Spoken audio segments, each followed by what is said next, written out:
como grabándose. Sí, ahí está grabando. Sí, ya sube. Entonces, partamos. Buenos días a todos.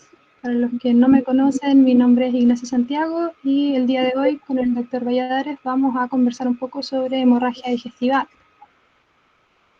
En primer lugar, para comentar un poco sobre los contenidos que va a abarcar esta presentación, vamos a hacer un comentario general sobre las definiciones, hablar un poco de generalidades, también sobre la epidemiología de esta enfermedad, luego hablar sobre los principales dos grupos dentro de la hemorragia digestiva alta y sus etiologías, hablar un poco sobre las presentaciones clínicas, los signos y síntomas más característicos para poder hacer la aproximación diagnóstica, y luego nos vamos a centrar en el enfrentamiento de estos pacientes, principalmente orientados hacia el manejo en el servicio de urgencias, para ver después las opciones de manejo específico según cada grupo de pacientes de hemorragia digestiva alta, ¿cierto? Su seguimiento, y finalizaremos con un caso clínico.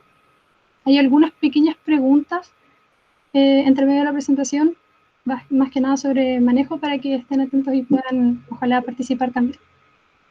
Entonces, les aprovecho de recordar que por cualquier pregunta o duda, avísenme porque no estoy viendo como el seminario o la reunión actualmente, así que no veo el chat. Entonces, partiendo, hemorragia digestiva se refiere a cualquier sangrado que se origina en el lumen del tubo digestivo.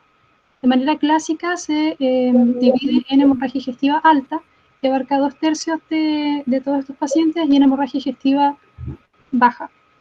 Sin embargo, separados por el ligamento de Treitz, que sería lo que recurriría aquí como el músculo suspensorio del duodeno, o ligamento suspensorio del duodeno, ¿cierto?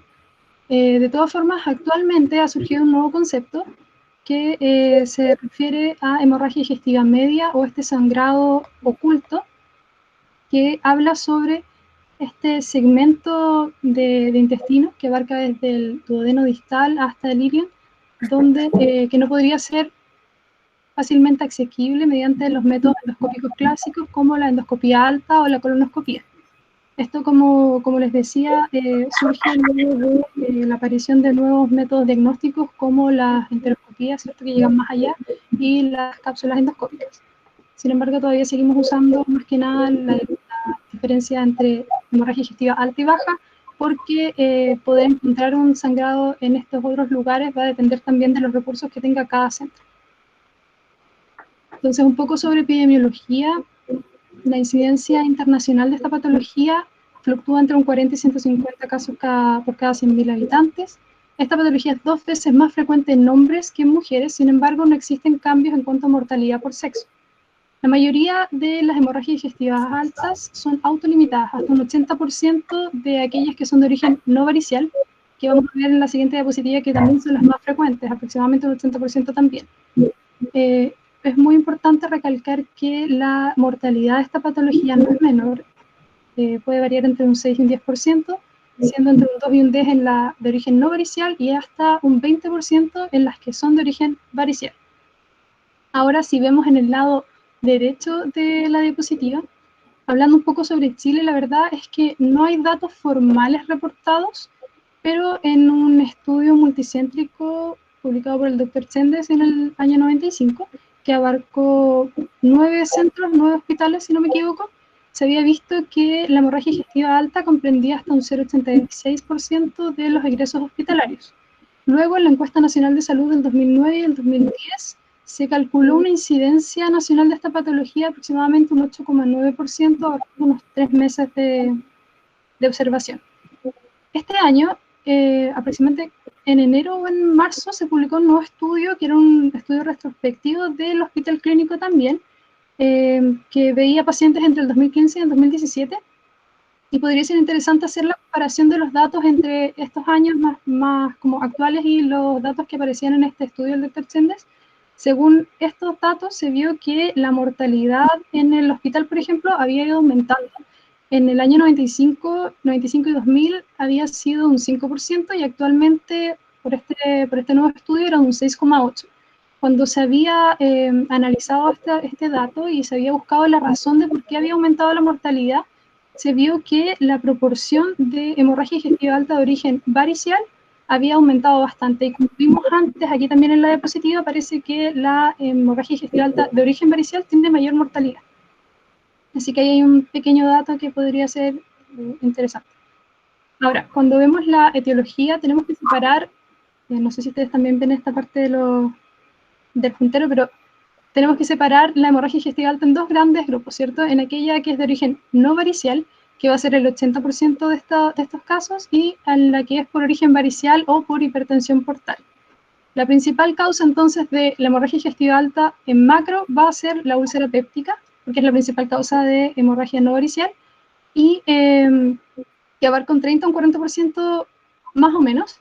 Y en este grupo, entre hemorragia digestiva gástrica, o sea, en úlcera gástrica y úlcera duodenal, se reparten más o menos en el mismo porcentaje, o sea, 50 y 50 por lo menos los estudios que alcancé a revisar yo.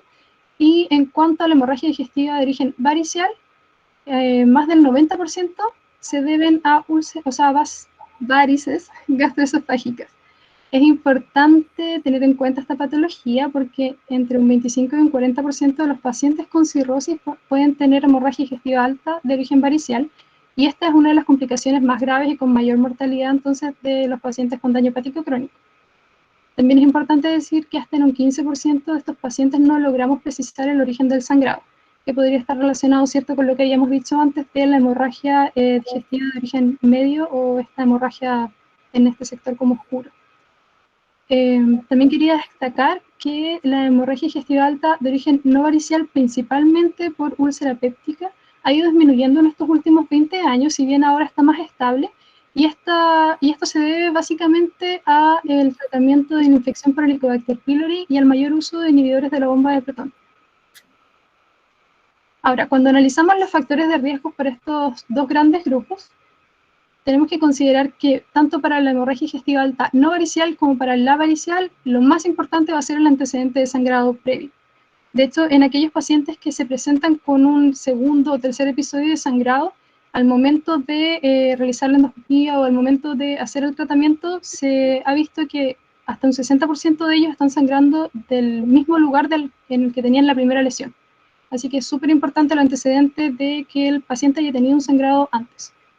En cuanto a la hemorragia digestiva alta no varicial, va a ser muy importante el antecedente de una úlcera péptica, que va a ser lo que va a poder sangrar en estos pacientes, y también los fármacos, como el uso de anticoagulantes o antiagregantes plaquetarios, el uso de AINES en altas o bajas dosis, y dentro de este grupo de fármacos se ha visto que aquellos con mayor riesgo de daño a la mucosa y posterior sangrado serían el ketorolaco y el ketoprofeno, mientras que aquellos fármacos más seguros, entre comillas, serían, bueno, los inhibidores selectivos como el celecoxib, y también el ibuprofeno y el diclofenaco se han descrito como los AINES más seguros dentro del grupo. También es muy importante evaluar la edad de los pacientes, que nos va a aumentar el riesgo de sangrado y además la complejidad del manejo de estos, el uso crónico de corticoides, y también hay que considerar los inhibidores selectivos de la recaptación de serotonina.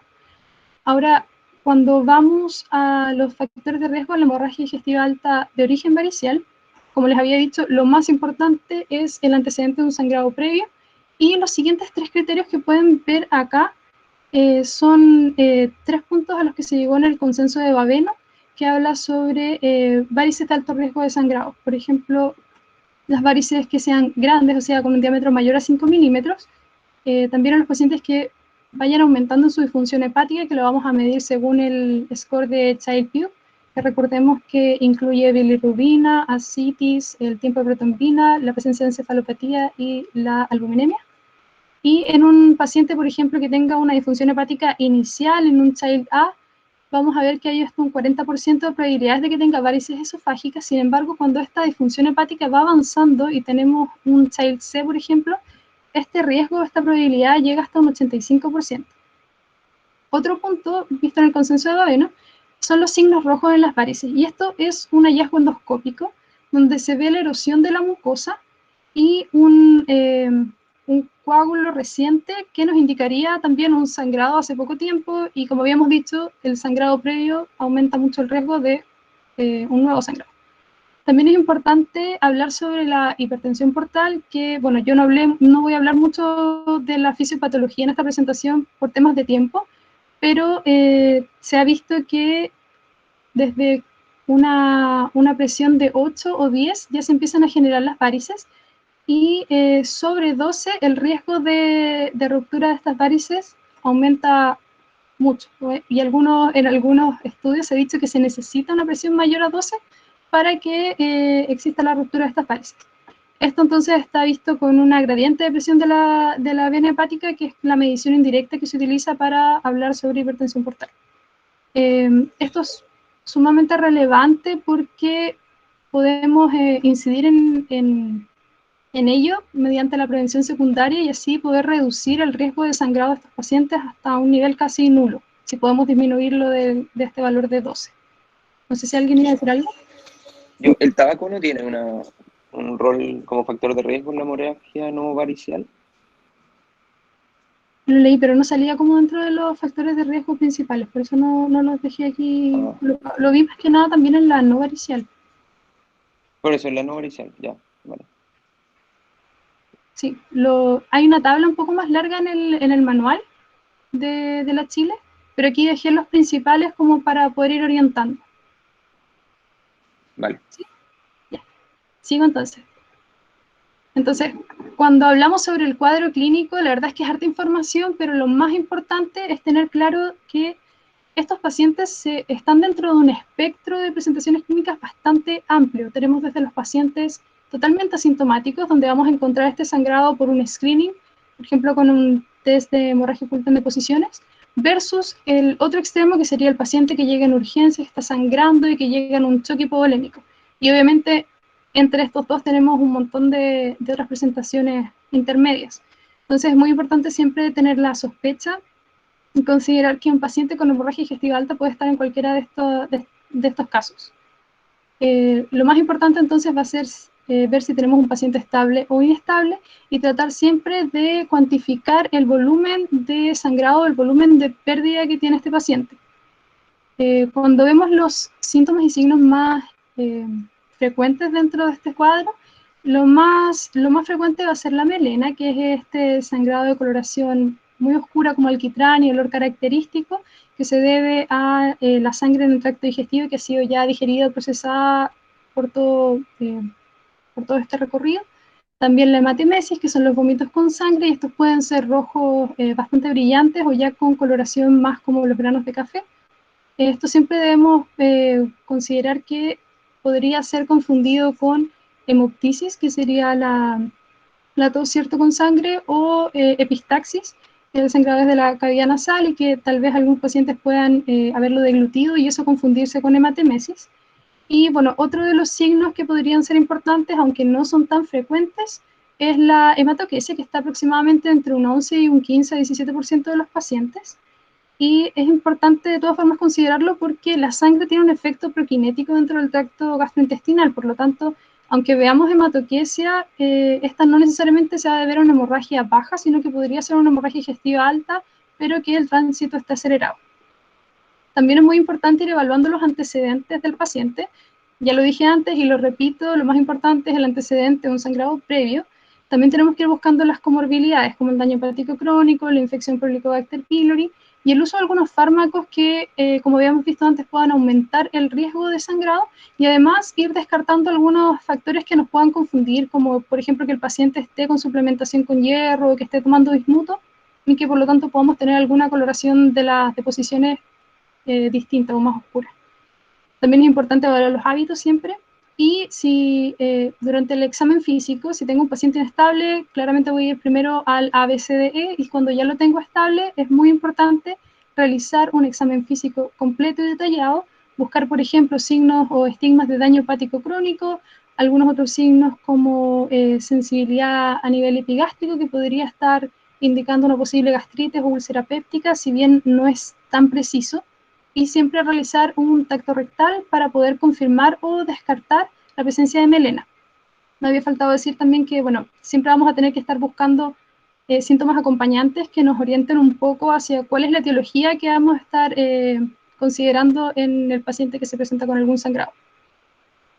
Entonces, las claves en cuanto a la clínica van a ser siempre tratar de cuantificar el sangrado, hay algunos puntos que nos podrían ir orientando para pensar cuánta volemia ha perdido el paciente, ¿cierto? Cuando ya ha perdido por lo menos un 15%, podemos tener hipotensión ortostática. Cuando ha perdido al menos un 40%, ya hay hipotensión en el decúbito.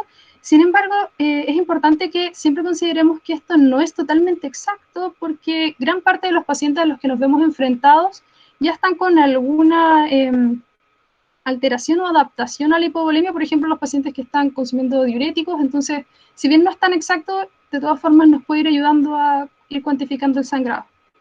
Lo otro es que, como les decía, una vez que tenemos un paciente con hemorragia digestiva, tenemos que siempre ir pensando cuál es la etiología posible, porque como veremos más adelante, esto nos va a permitir optimizar bien el estudio y el manejo, ya que algunas veces los tiempos pueden ir cambiando y los fármacos que vamos a utilizar también. Otras cosas a considerar es que aproximadamente el 10% de los pacientes que tienen melena podrían deberse a una hemorragia digestiva baja y no alta. También que la hemorragia digestiva alta de origen varicial suele tener sangrados más abundantes, y eso nos puede orientar y también nos tiene que hacer pensar en la gravedad de este paciente, y que siempre es importante poder diferenciar si estamos realmente frente a una hematemesis o tal vez es una epistaxis o hemoptisis. Aquí la verdad es que les dejo un cuadro más que nada para el estudio posterior, porque si no se nos puede alargar mucho la presentación y son varias causas, pero más que nada son otras causas de hemorragia digestiva, ¿cierto? Con sus cuadros, el examen físico más o menos para ir orientando lo que sería la etiología. Si bien en la presentación vamos a hablar básicamente de úlcera péptica y de las varices gastroesofágicas. Pero, por ejemplo, en el síndrome Mallory-Weiss podríamos tener el antecedente de vómitos profusos y reiterados previo a la aparición de la hematemesis, y así con distintas otras etiologías. Quería saber si están bien, vamos bien hasta ahí, me escuchan bien, si hay alguna duda también, porque vamos a pasar al manejo o al enfrentamiento. Todo bien. ¿Todo bien? Sí. Sí, está bien, Ignacio, ahora nomás. Súper. Entonces, cuando vemos el tema del enfrentamiento del paciente, como les había dicho, nos vamos a centrar en el manejo del paciente de urgencias, ya que si tenemos un paciente asintomático lo vamos a descubrir, ¿cierto?, por un screening, y si tenemos un paciente estable, con síntomas leves, nos va a dar todo el tiempo de poder realizar un estudio acabado. Sin embargo, es en el paciente en urgencias donde tenemos que tener muy claro cuál es el siguiente paso a seguir, cuáles son los tiempos para poder realizar los tratamientos y así poder asegurarle como una buena evolución. Entonces, en primer lugar, una pequeña pregunta: ¿cuál es la conducta más útil, según ustedes, para evaluar la gravedad de la hemorragia digestiva alta activa? A, medir el pulso y presión arterial; B, estimar la hematemesis relatada por el paciente; C, determinar el volumen de la melena; D, solicitar hematocrit inmediato; o E, determinar el grado de palidez del paciente. ¿Alguien quiere opinar? ¿Cuál cree que es la alternativa correcta? ¿Nadie? ¿Los signos vitales? La A. ¿La A? Sí, súper. O sea, lo más importante va a ser definir acá cómo está nuestro paciente, si está hemodinámicamente estable o inestable, y luego de eso se va desprendiendo todo lo demás, ¿cierto? Sigo. Cuando tenemos a un paciente que llega a un servicio de urgencias, tenemos que realizar siempre el manejo inicial. Lo primero, entonces, ver si está hemodinámicamente estable o inestable. Según eso vamos a hacer todo el manejo del ABCDE.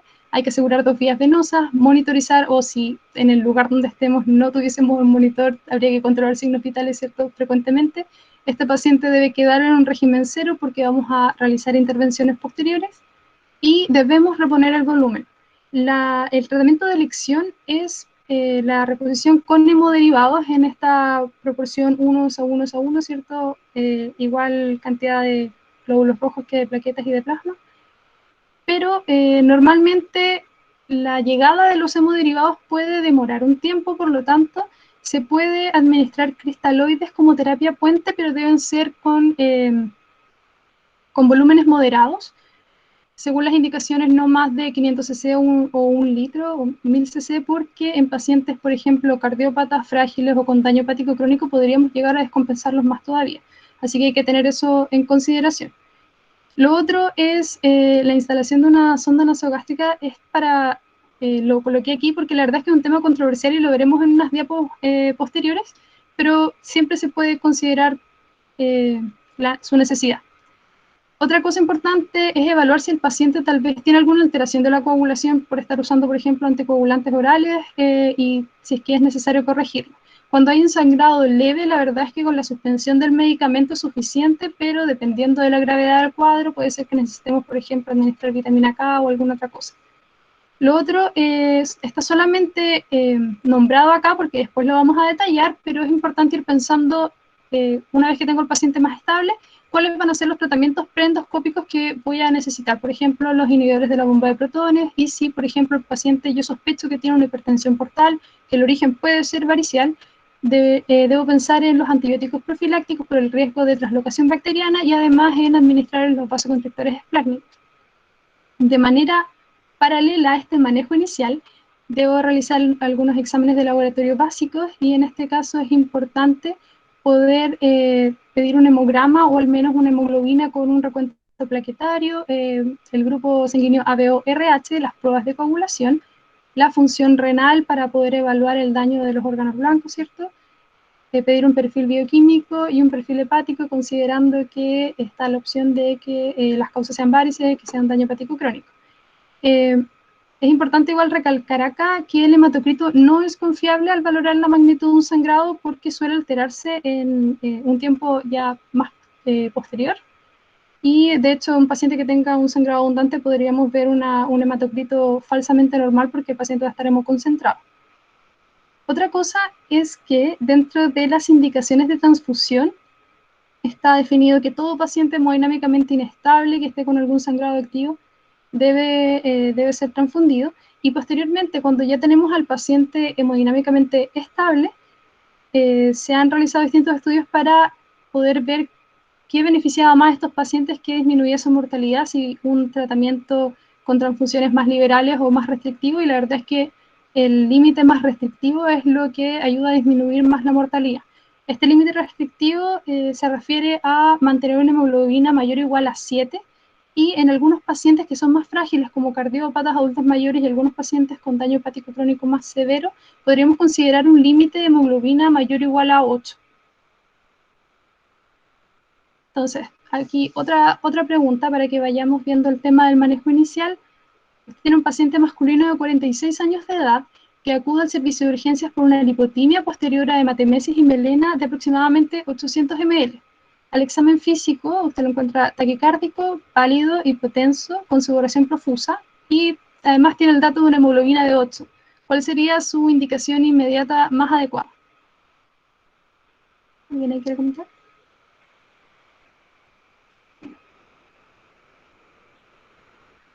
¿Me escuchan? Yo creo que la B. ¿La B? Super. ¿Alguien más quiere comentar algo? Pueden usar el chat también para que sea, porque se va apareciendo en la pantalla lateral la respuesta que ustedes van poniendo. Usted me avisa, doctor, si alguien pone alguna respuesta por el chat. Yo no lo veo. No, hay uno solo que respondió. Ah, ya. ¿Alguien más que quiera responder? ¿No? Ya. Sí, me parece lo más lógico. Tienen un paciente que se ve como mal, ¿no es cierto? Está taquicárdico, está pálido, está hipotenso, está sudando profuso. Tuvo lipotimia y perdió un volumen, parece intenso. Entonces, ¿qué es lo más razonable de ponerle y qué es lo más rápido? O sea, la reanimación inicial con fluido. Eso, pues la otra, la hemos necesita que le hagan el test primero para ver de qué grupo sanguíneo es, que se puede demorar un pelito, y lo otro que haya el grupo sanguíneo, los hemoderivados en banco de sangre del grupo del paciente, que puede también no haber banco de sangre o simplemente no hay del grupo, no hay donantes o etcétera. Así que lo más fácil y lo más rápido en este caso sería la P. Sí. Estas preguntas son las busqué de ensayos de UNACOM anteriores y de la página del doctor Guevara, por si acaso. Y esta también se comentaba como una pregunta que había llevado harta discusión, porque claro, la indicación, lo ideal sería poder transfundir hemoderivados, pero como decía el doctor, como decíamos antes también, es difícil que uno tenga disponible inmediatamente los hemoderivados, entonces va a ser inicialmente una reanimación con cristaloides, pero hay que recordar que el volumen tiene que ser moderado. Una vez que ya lo estabilizamos, hay que tratar de no encharcar a nuestro paciente, ¿cierto? Sí, lo otro es que si, pensando fisiopatológicamente, si le devuelven mucho la presión y la zona de sangrado no está controlada todavía, claro, ustedes le devuelven la presión normal al paciente y el vaso que estaba sangrando vuelve a tener presión de nuevo y vuelve probablemente a sangrar. Entonces, por eso se habla de que la reanimación por volumen no tiene que ser para normalizar al paciente, sino que para rescatarlo un poco, ¿no? Claro, con un criterio como de hipotensión permisiva. Claro. Bueno, La siguiente, otra pregunta, pero más que nada para integrar todo esto, porque ya habríamos terminado con el manejo inicial. La idea es que aquí puedan ordenar cuáles serían los pasos que harían primero en el manejo inicial de un paciente con hemorragia digestiva alta.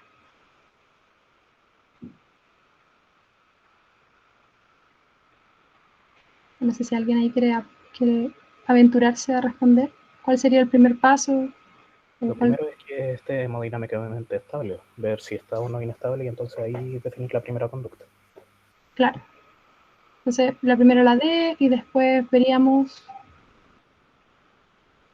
Ya podemos empezar a tomar como parte de la historia para tratar de orientarnos a por dónde estaría el posible sangrado.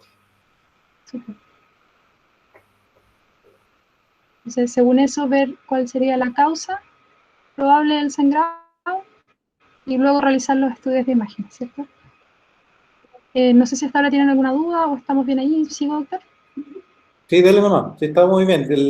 Obviamente lo primero es el ABC. Y el ABC primero es ver cómo está, si tenemos paciente o no tenemos paciente. Si tenemos el paciente mal, hay que ver esa parte primero. Después, a todo esto, cuando uno atiende a un paciente en la urgencia, habitualmente, no solamente le pregunta al paciente, sino que le pregunta a los familiares y todos en simultáneo. Porque uno no tiene que perder tiempo. La historia clínica se la pueden preguntar al familiar que trae al paciente, si el paciente está comprometido hemodinámicamente o está comprometido de conciencia. Pero todo lo que sale del ABC es simultáneo. Las vías venosas, tomarle exámenes, verle el grupo, pedirle los hemoderivados, los grupos de reposición, colocarle los sueros, preguntarle a los familiares qué le pasó, cuánto vomitó, qué vomitó, se hizo caca negra o no, el examen físico. Todo es más o menos en simultáneo, pero más o menos el orden debería ser el que mencionaron ahora en este diapositivo. Denle nomás. A mí me quedó una duda como de lo que hablamos recién, de que en definitiva al paciente con hemorragia digestiva alta que llega a la urgencia, bueno, pensando en que pueda o no estar con una hemodinamia inestable, el manejo va a ser el mismo independiente, el manejo inicial, perdón, va a ser el mismo independiente si fue varicial o no varicial, porque como que eso yo lo podría recién confirmar con la endoscopía, o sea, es como un diagnóstico como retrospectivo, por decirlo así. El manejo inicial es siempre el mismo. Ya. Aunque puede, entre comillas, puede incluso pecar, entre comillas, pecar, por mencionar la palabra pecar, de que le puso inhibidores de bomba a un paciente que al final resultó ser una hemorragia digestiva por varices. Eso no importa. Por eso le llamo pecar entre comillas, no es pecado. Es simplemente que después se afinó el diagnóstico, pero el manejo inicial es el tratamiento del paciente de la parte hemodinámica. Ya, súper bien. Sí, entonces, lo siguiente sería ir viendo cuál va a ser nuestro estudio diagnóstico. Y como les había mencionado antes, está la sonda nasogástrica, que es de uso controversial. Anteriormente era casi de uso de regla, pero actualmente se recomienda evaluar caso a caso. ¿Por qué? Porque muchas veces uno pensaba en indicarla para poder confirmar o descartar la presencia de un sangrado digestivo alto, como aspirando y encontrando algún contenido hemático. Sin embargo, esto no es muy preciso. De hecho, se había encontrado que aquellos pacientes que efectivamente tenían una hemorragia digestiva alta, solo hasta un 50% de ellos presentaba un aspirado hemático cuando se utilizaba la sonda nasogástrica, e incluso hasta un 18%, o sea, cerca de un 20%, de ellos podía presentar un aspirado claro o bilioso cuando se insertaba esta sonda nasogástrica, así que no es tan preciso, se puede utilizar, pero siempre hay que ponderar cuál sería la verdadera utilidad de instalar una sonda nasogástrica, y esta sonda nunca debe utilizarse para poder postergar la endoscopía digestiva alta, que como vemos aquí abajo también, es el gold standard, tiene utilidad tanto diagnóstica como terapéutica, y debe realizarse una endoscopía precoz. Esa es la indicación en estos pacientes. Ahora, ¿qué es endoscopía alta precoz? Normalmente se considera dentro de las primeras 24 horas, y cuando es de origen varicial podemos considerarla antes, o sea, durante las primeras 12 horas. Por eso es importante el tema de cuál es la etiología que yo voy a estar sospechando en el paciente, porque me puede ir cambiando un poco los tiempos. Ahora, hablando un poco sobre la preparación previo a la endoscopía, recordemos que, como había dicho antes, la sangre tiene un efecto prokinético a nivel del tracto gastrointestinal. Sin embargo, en algunos casos había visto que las endoscopías digestivas altas en estos pacientes podían resultar no satisfactorias debido a la presencia de sangre y coágulos a nivel gástrico, por lo que en un metaanálisis se evaluó el beneficio de administrar eritromicina en 250 miligramos endovenosos entre 30 y 120 minutos antes o 30 y 60 minutos antes de la endoscopía, y se vio que efectivamente mejoraba la utilidad de la endoscopía, facilitaba el tratamiento y entonces también disminuía la mortalidad de estos pacientes. Algo, eso sí, con esto de la indicación de la eritromicina, un problema que podemos tener es que la verdad es que es un medicamento caro y no necesariamente está muy disponible en la mayoría de los hospitales, sobre todo en el servicio público.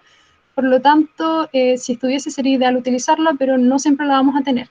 Cuando evaluamos las posibles otras opciones para indicar, había aparecido el tema de la metoclopramida, pero no hay muchos estudios al respecto, y siempre hay que considerar los posibles efectos adversos a nivel neurológico que pueda tener.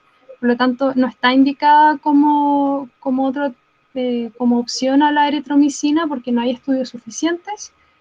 Y la verdad es que, bueno, había visto en algunos lugares donde también se veía que en algunos centros podían tratar de administrar por una sonda una solución fisiológica para tratar de limpiar un poco la zona, pero la verdad es que no es algo que por lo menos yo haya encontrado en estudios o como recomendaciones oficiales. La única recomendación oficial es el tema de la eritromicina.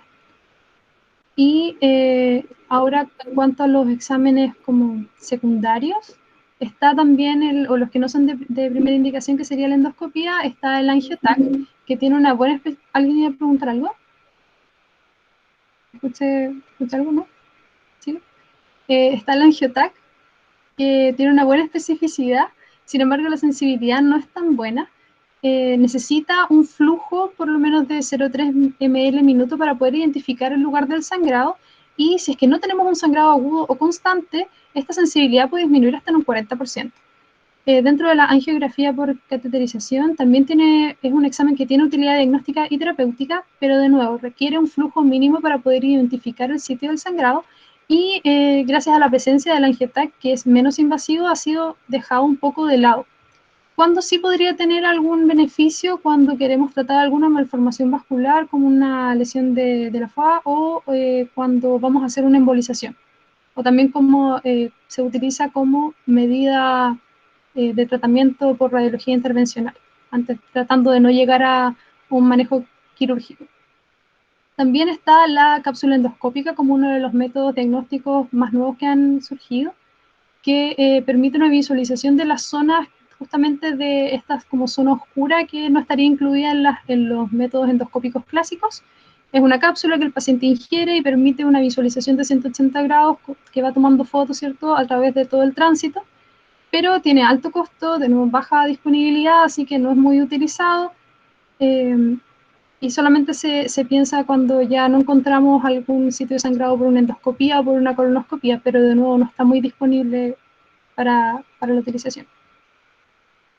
Ahora, otra cosa muy importante es ir evaluando cuál es el riesgo del paciente al que estamos tratando, y el score de Glasgow-Blatchford es actualmente el que tiene mejor rendimiento para poder determinar si tenemos un paciente de alto o bajo riesgo, o si tiene potencialmente el riesgo de necesitar alguna intervención de urgencia, como las transfusiones, una endoscopía de urgencia o una necesidad de tratamiento quirúrgico. Este score evalúa 9 criterios que son todos preendoscópicos y esta también es la gracia de este score. Evalúa la frecuencia cardíaca, la presión, el BUN, la hemoglobina, también diferenciando si es hombre o mujer, y las comorbilidades, la presencia de melena y el síncope. Existe el score completo y el score modificado que elimina las últimas 3 variables que serían consideradas subjetivas. Todo paciente que tenga algún puntaje mayor a 0 va a tener riesgo y por lo tanto debería quedar hospitalizado. Ahora, si tuviésemos un paciente con un puntaje de 0, ahí podríamos considerar la opción de darlo de alta y realizar una endoscopía de forma ambulatoria entre 24 a 48 horas. Pero todo paciente que tenga un puntaje de 1 para arriba va a tener algún riesgo. Y si el paciente tiene un riesgo mayor a 6, ya se ha visto que tiene un 50% de probabilidades de necesitar alguna intervención de urgencia. Ahora, el otro score que tenemos es el score de Rockall, y este evalúa parámetros preendoscópicos y endoscópicos para definir así el riesgo de mortalidad y el riesgo de resangrado de nuestro paciente. También en algunas publicaciones había visto que según este score podíamos ir definiendo también la necesidad de que el paciente luego de la endoscopía quede en UCI. Entonces se definió como bajo riesgo un paciente con un puntaje menor o igual a 3 y como alto riesgo mayor o igual a 8. Entre 3 y 8 la verdad es que no salía nada definido, estaba más que nada como en territorio de nadie, sería decisión del especialista. Cuando vemos el manejo específico para esta hemorragia digestiva, si es varicial o no varicial, vamos a partir con la no varicial, ¿cierto? Principalmente por úlcera péptica, y ahí vamos a tener 3 opciones de manejo. Siempre el manejo médico, luego tratar de hacer el manejo definitivo mediante endoscopía y cuando esto no se soluciona, en algunas indicaciones específicas que vamos a ver más adelante, está indicado el manejo quirúrgico. Entonces, dentro del manejo médico, lo más importante es administrar inhibidores de la bomba de Proton y hay 2 opciones, administrar un bolo de 80 miligramos endovenoso y luego dejar una bomba de infusión continua de 8 miligramos por hora. O se ha visto también que podría tener igual efectividad la administración de inhibidores de la bomba de protones por horario, con 40 miligramos cada 12 horas. Lo otro muy importante es la erradicación del Helicobacter pylori y ahí tenemos distintos esquemas. El que está indicado según el MinSal es la triterapia, ¿cierto? Con inhibidores de bomba de protones, con amoxicilina y claritromicina por 14 días. Sin embargo, se ha visto que ha ido aumentando la resistencia a claritromicina y las recomendaciones internacionales en países que tienen una resistencia mayor al 15% a la claritromicina son la tetraterapia. Y en estas vamos a tener 2 opciones, la terapia con bismuto y sin bismuto. Cuando no tenemos bismuto es básicamente adicionar a la terapia del MinSal el metronidazol, todo también por 14 días. Y cuando hay bismuto sería con tetraciclinas, con metronidazol, el inhibidor de la bomba de protones y el bismuto. Otra cosa muy importante es suspender cualquier medicamento que pueda ser ulcerogénico, o sea, suspender todos los AINES, los inhibidores de la selectivos de la recaptación de serotonina, los antiagregantes propietarios, etc. Ahora, cuando hacemos el manejo endoscópico, que idealmente va a ser el manejo definitivo en este caso para poder frenar el sangrado, es importante que sea una endoscopía precoz, o sea, dentro de las primeras 24 horas. Y una vez que estamos en la endoscopia vamos a ver distintas lesiones, tenemos distintas lesiones posibles que se clasifican según el score de Forrest. Y aquí está la tabla con las indicaciones, o sea, con las clasificaciones y se las dejé también esquematizadas. Entonces, el número 1 habla de un sangrado activo y este puede ser 1A, que sería un sangrado en JET, como ven acá, y 1B, que sería un sangrado en NAPA. Luego tenemos el 2, donde no hay un sangrado activo propiamente tal, y pueden ver un vaso visible, pero que no esté sangrando, puede haber un coágulo recientemente adherido o ya tener una mancha plana pigmentada. Y luego de eso tenemos el 3, tenemos el 3, se me tapa la diapositiva, pero donde ya tenemos esta base más plana, limpia, con esta capa de fibrina. Entonces, los 3 primeros de arriba sí o sí se tienen que tratar y el 2B queda a consideración también del especialista porque si bien hay un coágulo adherido, este coágulo puede ser bastante frágil ante cualquier cosa desprenderse y que el paciente vuelva a sangrar. Así que la decisión de tratar o no va a depender del endoscopista, pero se debe a eso, a que este coágulo es todavía muy inicial y podría desprenderse con facilidad. ¿Y cuáles son las opciones de terapia que vamos a tener en estos casos? Está la inyectoterapia, donde se administra epinefrina diluida y luego algún otro agente como, por ejemplo, cianocrilato, fibrina, trombina, sí, y hay más. Pero es básicamente eso, tiene que ser la epinefrina junto a otro compuesto. También están los dispositivos térmicos, que sería la hemocoagulación o el argonplasma, o sea, electrocoagulación o el argonplasma, y los hemoclips, que según la literatura sale que es más difícil de administrar, o sea, o de aplicar, pero que tendrían bastante utilidad cuando uno ve un vaso que está sangrando de manera muy abundante. No sé si alguien tiene una duda acá o si sigo con el siguiente, doctor. ¿Quiere agregar algo? ¿Alguna pregunta de los asistentes? ¿Alguna duda en relación al tratamiento endoscópico? O sea, ¿siempre es como con doble técnica o no? Eso, el Sí, tratamiento. eso es habitualmente, en términos un poco folclóricos, se le tira toda la caballería encima a la lesión. ¿Por qué? Porque se ha visto que tiene mejor resultado a largo plazo. Una monoterapia o un solo tratamiento a veces no es suficiente.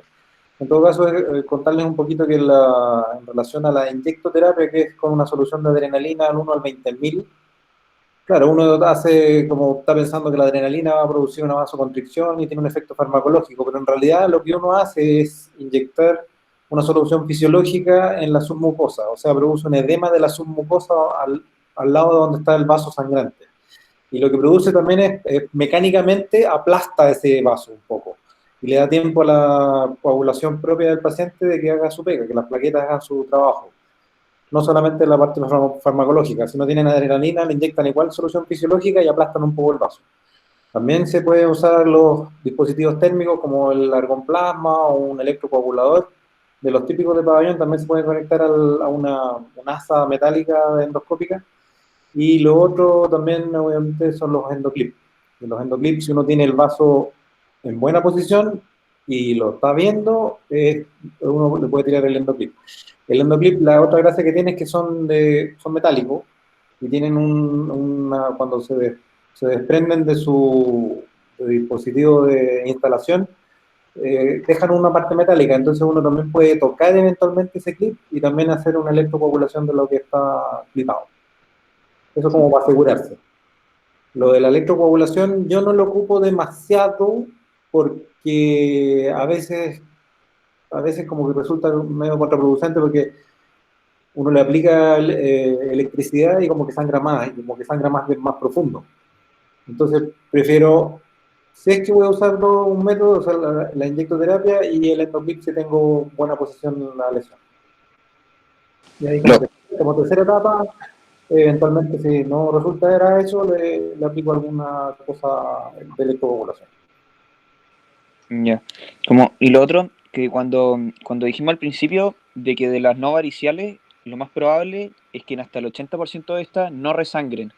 Eso es porque como que la cantidad de endoscopías digestivas altas que se hacen, lo más probable es que fueron como Forres 2C o 3, como lesiones Sí. que no sangraron.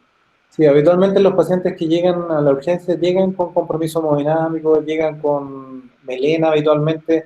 Los más graves obviamente presentan hematemesis.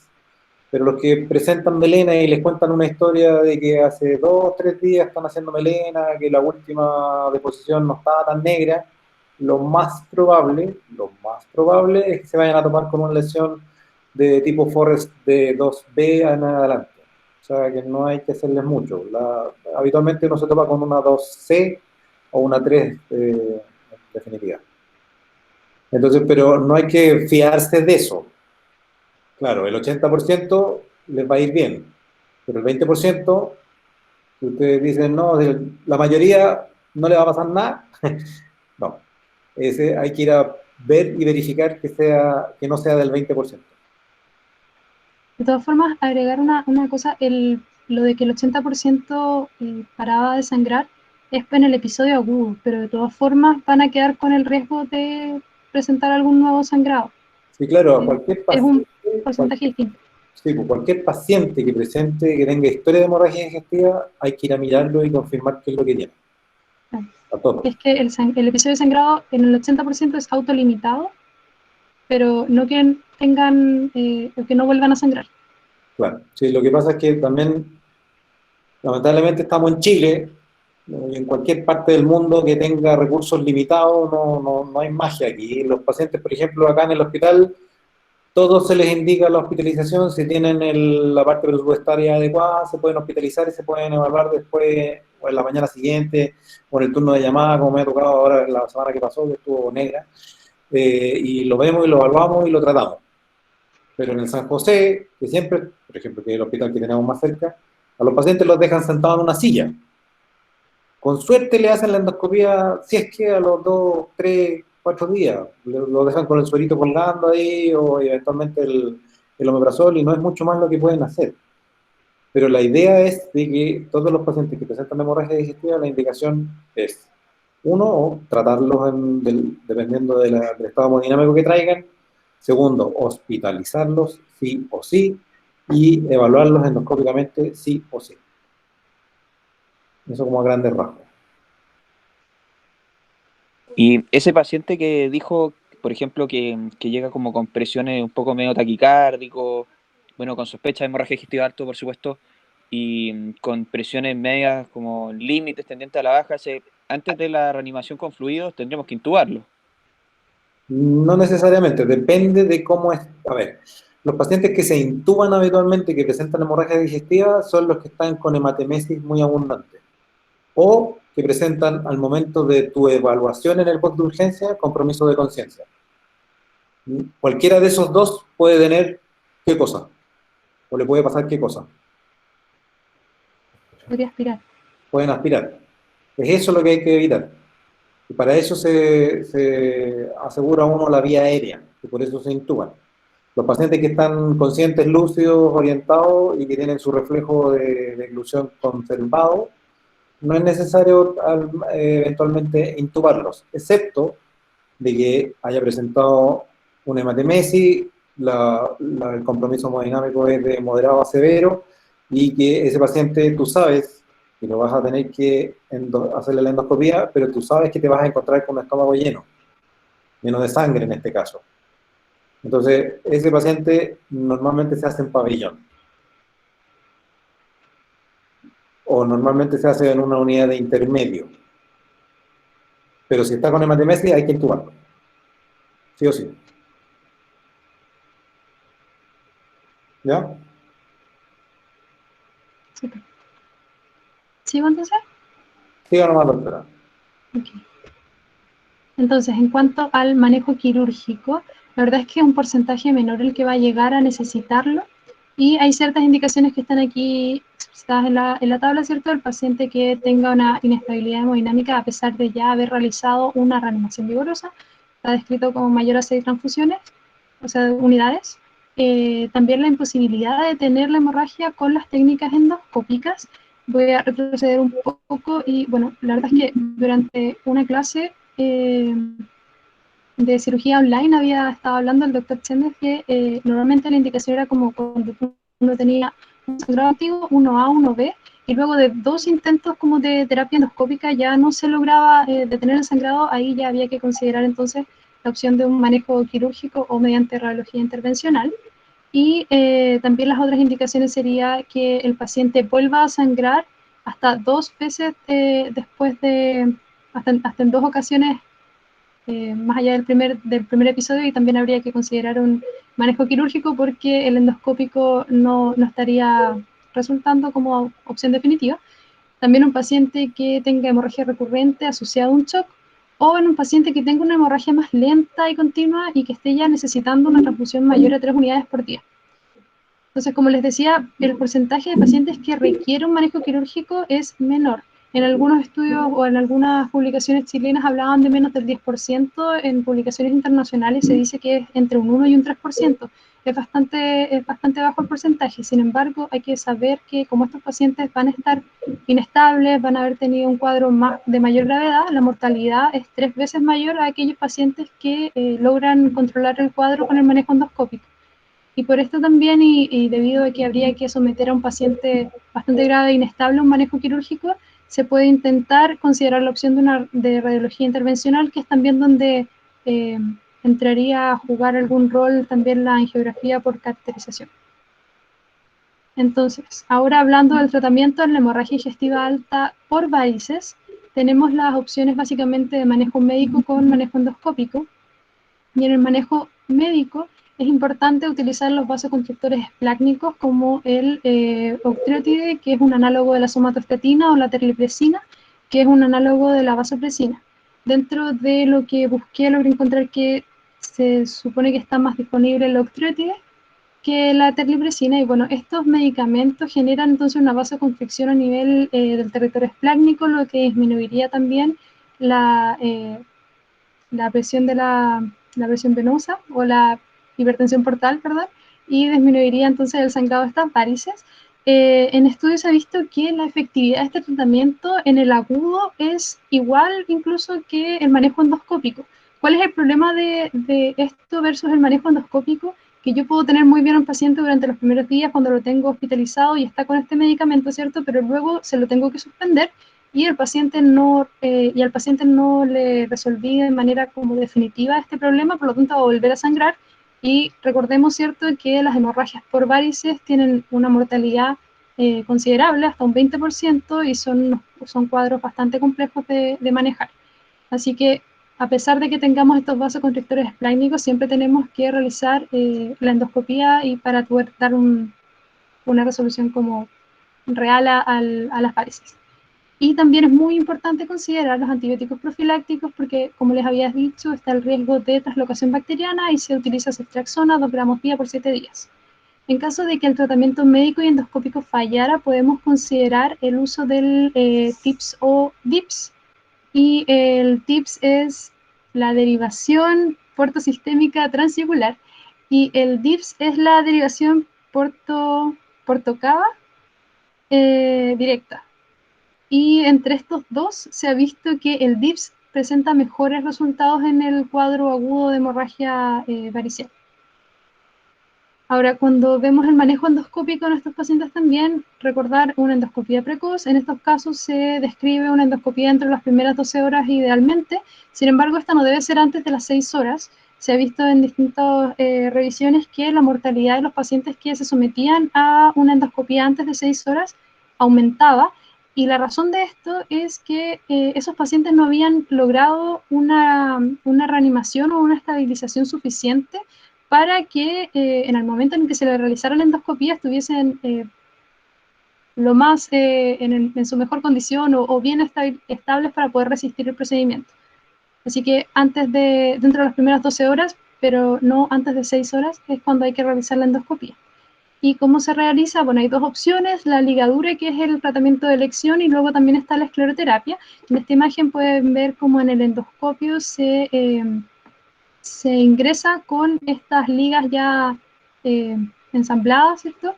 Se localiza la varice, se aspira, entre comillas, o se succiona esta varice, se instala la liga y en un periodo de 8 a 10 días esto ya debería necrosarse y caer para estar cicatrizada y que los podemos tratar. Esto tiene una efectividad, sirve para tratar hasta el 90% de las varices esofágicas, cuando no serviría. En el caso de las varices gástricas, he visto que hay más dificultad de que las ligaduras puedan funcionar, y en ese caso está la escleroterapia como otra opción de tratamiento. No sé si el doctor quiere agregar algo acá o si alguien tiene alguna duda. Las ligaduras se ponen, a ver, uno trata de elegir, esto es como de explicarles un poco de técnica endoscópica nomás. Habitualmente uno cuando se topa con un paciente que está con hemorragia digestiva de origen varicial, uno va a ver un spot de fibrina, más que un coágulo o un punto rojo. Los puntos rojos son sospechosos, pero si sangró hace poco, habitualmente, y dejó de sangrar, que no está sangrando activamente, uno se va a topar con un spot de fibrina, es una especie de taponcito blanco que está arriba de la varice. Ahí es donde no hay que ir a ligar, porque cuando uno aspira arriba de eso, se prende ese tapón y se desinfla la varice y se desinfla con la sangre que le entra a uno al endoscopio. Entonces lo que hay que hacer es irse más distal a la varice, que el origen de la varice viene de distal a proximal, o sea, más hacia el estómago, y ahí ligar como la base de la varice hacia arriba. Y con eso uno se asegura de que la varice va a producirle una trombosis por baja de flujo, por retención de flujo, y uno a los 3, 5 días que de repente uno tiene que hacer endoscopia de control, ya las varices o los elásticos casi se han caído y hay una especie de úlcera en esa zona, pero no vuelve a sangrar. La otra terapia, que es la escleroterapia, hay distintos químicos o compuestos que se pueden utilizar. Uno es la monoetanollamina, que es un compuesto que produce coagulación intravena, digamos. El otro cuando está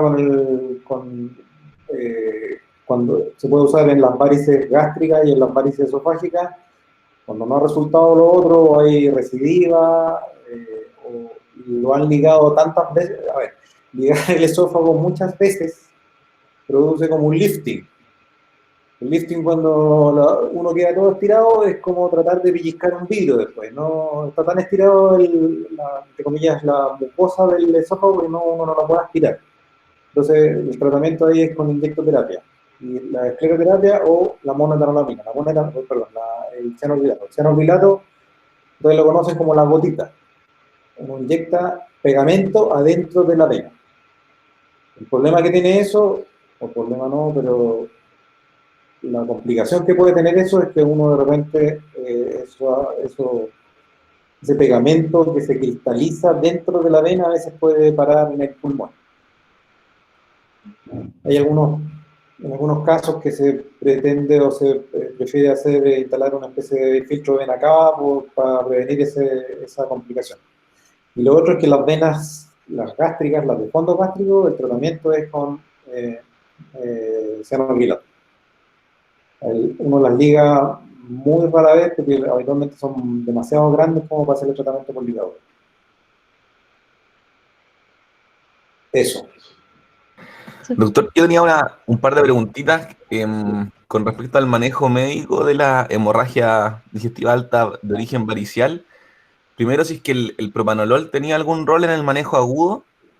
Y segundo, como, ¿qué se necesita en la práctica para poder administrar el octreotio, la terlipresina, lo que tenga? Como, si es que tengo que tener al paciente monitorizado, en qué unidad, como qué cosas de respaldo. Como eventualmente en la práctica, si es que uno tiene que estar en un hospital muy complejo, se puede dar alguna solución con menos herramientas. Eso.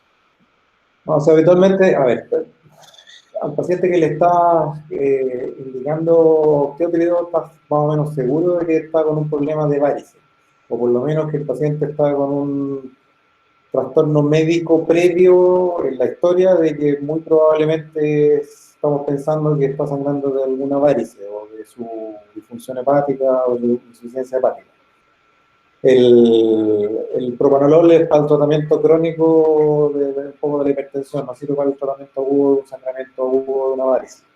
El octreotio se puede usar habitualmente en unidades de intermedio.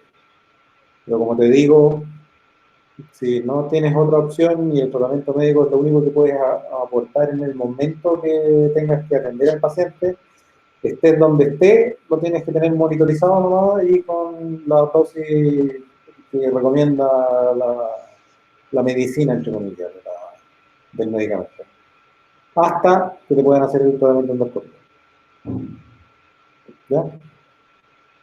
Bueno, yo por lo menos leí que en cuanto a la terlipresina, que se puede administrar es muy útil, pero hay que tener cuidado o precaución en los pacientes cardiópatas, sobre todo porque podría tener ahí algunas pequeñas complicaciones.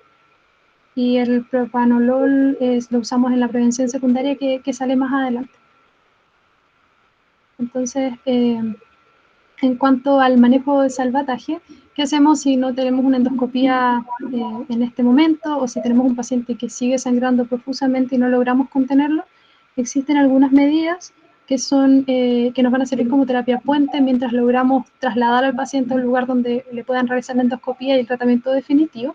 Dentro de estas opciones está el balón de Bakelomer o como lo llaman siempre, el balón de Sengstaken, que sería lo que aparece aquí en la imagen. Y el balón de Bakelomer lo que tiene es un balón gástrico y esofágico. Es una terapia de rescate, como les había dicho, no es algo definitivo. Lo que uno hace es inflar primero, instalar la sonda, inflar el balón gástrico, porque la mayoría de las varices van a estar van a ser gastrofágicas o van a estar en esta parte, y si con esto la hemorragia no se logra contener, uno puede inflar entonces el balón esofágico. El tubo de Bakelomer tiene también una parte que permite la aspiración gástrica, pero no permite la aspiración esofágica, por lo tanto algunas personas también ponen una sonda nasogástrica en esta zona para poder realizar también la aspiración esofágica. Y existe otro tubo, que es el tubo de Minnesota, y ese sí tiene la opción de realizar aspiración esofágica. Esto no está exento de complicaciones, de hecho la más temida es la ruptura esofágica, y también se pueden generar escaras por necrosis de la zona debido a la compresión constante. Esto no debe ser utilizado por más de 24 horas porque va a ser mientras yo logro el manejo inicial de mi paciente y lo traslado a un lugar donde le puedan hacer realmente el manejo completo, y buscando un poco sobre las indicaciones o algunos cuidados para disminuir las complicaciones del uso de estas sondas. También estaba descrito la recomendación de ir desinflando un poco los balones cada 2 horas para luego volver a inflarlos y así evitar la necrosis, evitar las escaras o disminuir el riesgo.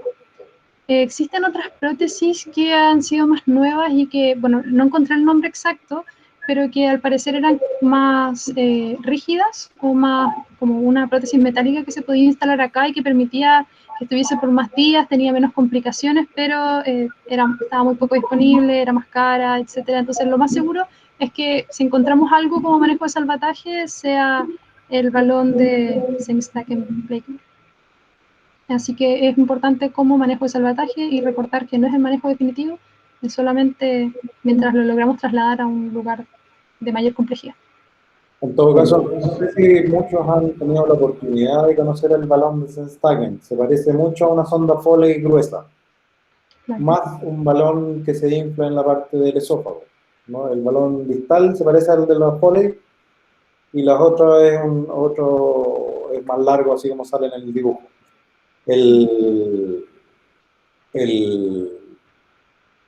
En muchos casos, antiguamente, era lo único que se contaba, porque la cosa de las endoscopías de llamada o las endoscopías de la disponibilidad de endoscopía no es muy de largo plazo, de hace mucho tiempo, es de hace poco tiempo, y muchos servicios de urgencia todavía cuentan y tienen el balón de Sengstaken pensando en un paciente que está presentando una hemorragia digestiva varicial.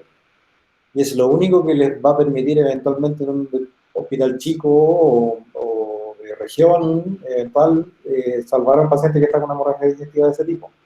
Ahora, eso que sale ahí, claro, es lo ideal. En algún momento, un poco en broma, en otro seminario con otros internos, la doctora que estaba presentando, que como usted, Ignacia, yo le decía que a usted ponerle un balón de Sengstaken sería imposible. ¿Por qué? Porque es muy gordo, es muy grueso. Meterlo por su naricita y se la destrozaría. Estos pacientes habitualmente están intubados, así que uno los puede meter por la boca. Estos pacientes estamos con medidas de salvataje, así que aparte de intubados, aparte de todas las medidas médicas que estamos haciendo, las vías venosas, etcétera, la transfusión, uno mete esto por boca. Se asegura más o menos de que esté en estómago, insuflando la parte que se comunica con el extremo distal, lo oculta en el estómago, si está en el estómago, usted cree que está en el estómago y son ahí infla el balón distal. Tracciona esta sonda hasta que se ancla cardias, y ahí recién infla el otro. Antiguamente, ustedes veían en la urgencia, en nuestra urgencia, en la época mía, más antigua, los pacientes estos estaban intubados con la manguera colgando y esa manguera estaba sujeta con un hilo a los pies del paciente y les colgaba un peso. Eso era para mantenerla en posición, de que no se desplazara. Y lo de desinflarla también era empírico, precisamente pensando en eso de la necrosis del esófago, de la mucosa del esófago, que había que soltarlo o desinflarlo cada 2 horas o 3 horas para evitar de que se necrosara la mucosa. Todo para terapia puente, para la endoscopía o eventual traslado a un centro especializado donde tengan la endoscopía disponible. ¿Ya? Lo otro que se me olvidó contarle o que no lo mencionó, sí, acá en el hospital también está la prótesis esofágica. La prótesis esofágica es una prótesis esofágica como de las que se ocupa para las estenosis esofágicas, pero en este caso se ideó para que fuera de fácil instalación, que no necesite rayos y que lo pueda hacer en sala el gastroenterólogo o el endoscopista que lo está instalando. Hace lo mismo, se instala en la zona, uno calcula más o menos dónde lo está instalando por algunas medidas que trae, lo saca de su funda y eso se expande y aplasta las paredes del esófago. Eso tiene mucho menos posibilidad de perforar el esófago. Y la otra terapia, pensando en otro tipo de hemorragia, que no sean las variciales, y que también se ocupa el hemospray. Y ahora último se está ocupando mucho el hemospray en los pacientes que presentan hemorragia, sobre todo las de tipo en napa o tipo neoplástica, donde la inyectoterapia o el clip o el quemar es casi imposible por el área, la superficie que hay que abarcar. El hemospray es como un polvito blanco que causa una reacción inmediata en la zona y es igual que tirarle un extinguidor de esos blancos, queda todo blanco y queda colapsado, como que produce una coagulación que es semi-instantánea. No es de mucha duración, pero también sirve como para las emergencias. Siga nomás, doctor. Entonces, un poco como resumen, dejar este cuadro, este algoritmo. Entonces, si tenemos un paciente con una sospecha de sangrado digestivo alto, tenemos que evaluar primero, ¿está estable o está inestable, cierto? Si nos vamos primero por el paciente estable, que va a tener los signos vitales normales, va a estar sin sangrado activo idealmente y va a estar vigil, orientado, vamos a hacer una evaluación secundaria, ¿cierto? Ver toda la clínica, los antecedentes, hacer el examen físico detallado y para posteriormente hacer la evaluación de riesgo.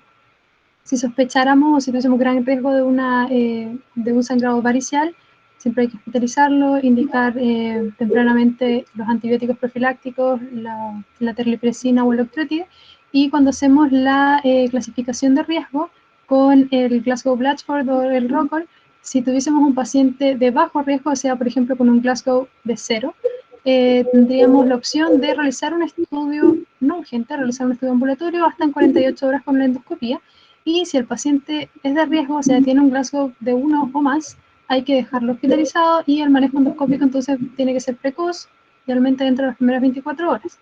Si nos vamos ahora a un paciente inestable, podemos tener un paciente que esté en shock, que esté con una hematemesis activa constante, que esté con un compromiso de conciencia, o que veamos que es un paciente bastante frágil, que tiene alto riesgo de descompensación.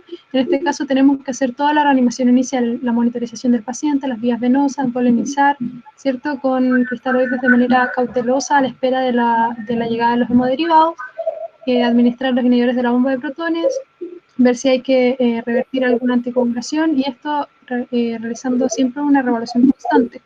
Cuando el paciente lo podemos ver y ya está estable, nuevamente la indicación es la endoscopía precoz y si el paciente, a pesar de todas estas medidas, no llegara a quedar hemodinámicamente estable, ¿cierto? Hay que considerar los procedimientos de emergencia, que serían una endoscopía de emergencia, la opción de tratamiento por radiología intervencional o eventualmente una cirugía. Entonces, ahora hablando del seguimiento, las hemorragias digestivas altas en global tienen un riesgo entre un 10 y un 20% de volver a sangrar. Como habíamos dicho al principio de la presentación, el factor de riesgo más importante para el sangrado es que haya tenido algún sangrado previo. Y en el caso de las hemorragias digestivas altas no variciales, el riesgo puede ser variable dependiendo de cuál era la lesión de la endoscopía, pero en promedio el riesgo es de un 16%. En cuanto a las hemorragias digestivas por varices, es importante que una vez que tenemos una varice que estaba sangrando, la recomendación va a ser repetir la endoscopía cada 1 o 2 semanas hasta que logremos erradicar las varices, y después de esto hay que realizar la prevención secundaria. ¿Cómo se realiza la prevención secundaria? Es con un beta bloqueo no selectivo, con propranolol, por ejemplo, a dosis progresiva según lo que tolera el paciente, idealmente lograr una frecuencia cardíaca entre 50 y 55. Entonces vamos a tener acá un paciente que si tiene varices sin riesgo de sangrado. En general, un paciente con daño hepático crónico le realizamos el control con endoscopía cada 1 o 2 años. Si el paciente no tiene varices, que no va a ser este caso, ¿cierto? Los controles suelen ser cada 2 o 3 años, pero si el paciente tiene varices con alto riesgo, que como habíamos dicho al principio de la presentación, se ve según los criterios de Bodeno, ¿cierto? Que son las varices grandes de más de 5 milímetros de diámetro, que tenga signos rojos, ¿cierto? O que sea un paciente, por ejemplo, que tiene un daño hepático crónico ya avanzado, donde vamos a sospechar que la hipertensión portal es mayor a 8, mayor a 10, mayor a 12. Hay que realizar la prevención secundaria. La idea es poder bajar este gradiente de presión de la vena hepática a un nivel menor a 12 para disminuir así el riesgo de sangrado.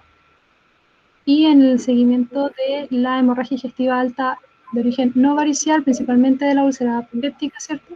Vamos a ver controlado el sangrado durante la endoscopía, y luego el paciente tiene que continuar con el tratamiento con inhibidores de la bomba de protones. En el caso de las úlceras gástricas, por 8 a 12 semanas, y cuando son úlceras duodenales, podríamos mantenerlos por 4 a 8 semanas.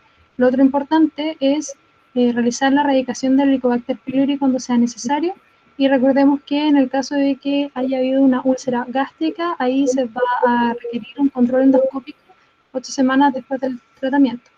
Hay una cosa acá, doctor, que a mí me generó dudas, porque se dice también que en el manejo agudo de estos pacientes, si uno realiza la endoscopía y el paciente está con un sangrado agudo, el test de ureasa podría salir falsamente negativo por la presencia de sangre, y que en ese momento entonces habría que considerar realizar el examen en otro como posteriormente.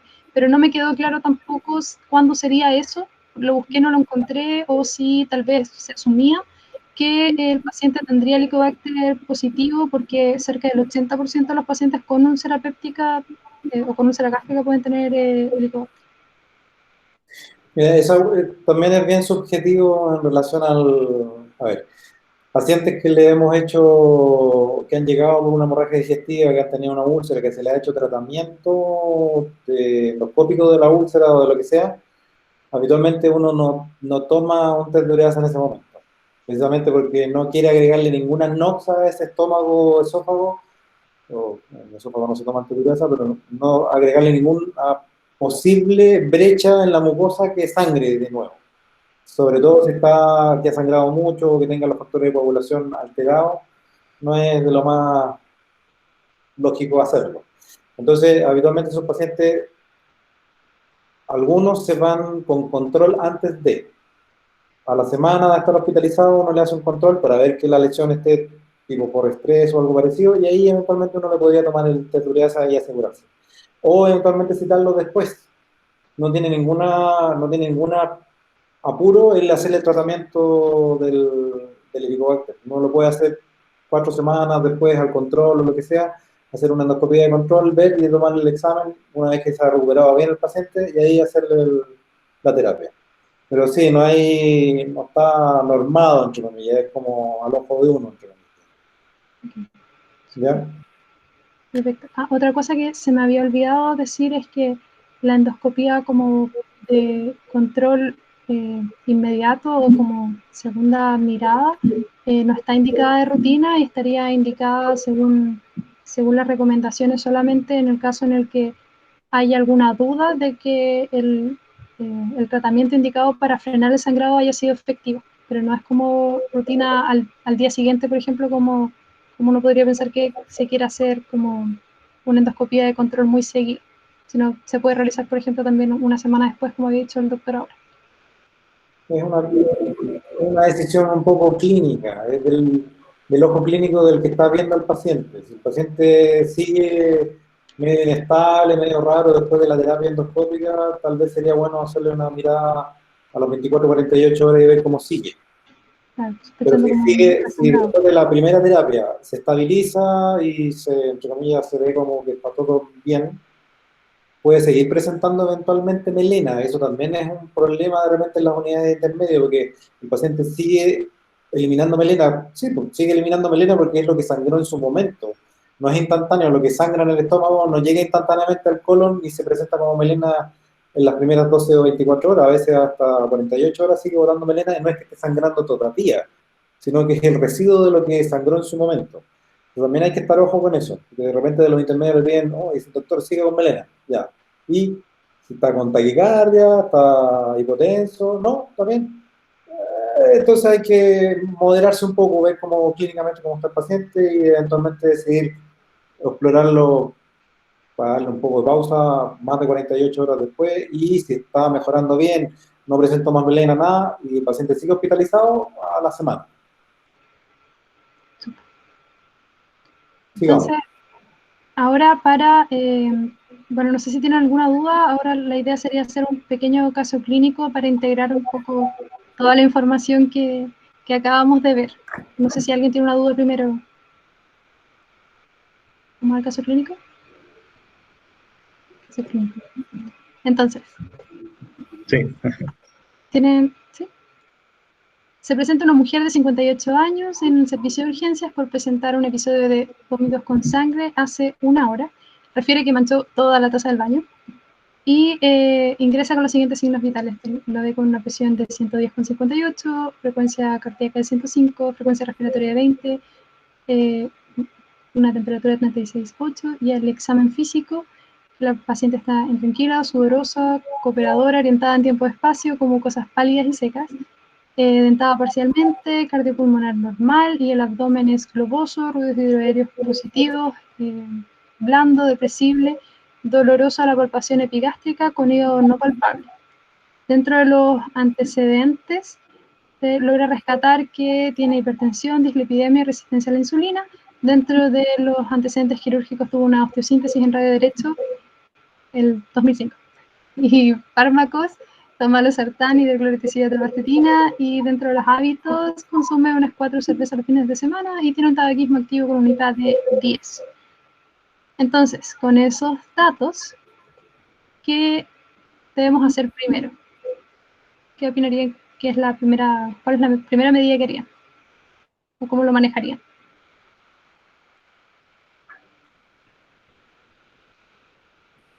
Pongan su opinión en el chat nomás, no, nadie los va a crucificar si no es lo primero que hay que hacer. Denle nomás, opinen. Después de todo lo que hemos visto, ¿qué es lo que harían primero con ese paciente llegando al box de urgencia? Hay que meterlo en el REA Súper. ¿Ya? y hacer una evaluación primaria, ABCDE. Súper. Arturo, ¿cierto? Gracias. Sí, soy yo. Gracias. ¿Alguien más que quiera opinar? ¿Alguna otra cosa querían? Sí, para complementar, es como, bueno, pensando en los síntomas, cuadro de hemorragia digestiva alta, sospechar que la primera causa puede ser varicial por el tema de las costumbres, como de los hábitos, y lo que dijo el Arturo, de que en el fondo con eso llevar al REA y hacer lo que tú pusiste en una diapositiva, como en orden. Sí. Polemizar, régimen cero, vías. Hacer un tacto rectal. Súper. Entonces, ingresan a la sala de reanimación, ¿cierto? Para monitorización y volemización.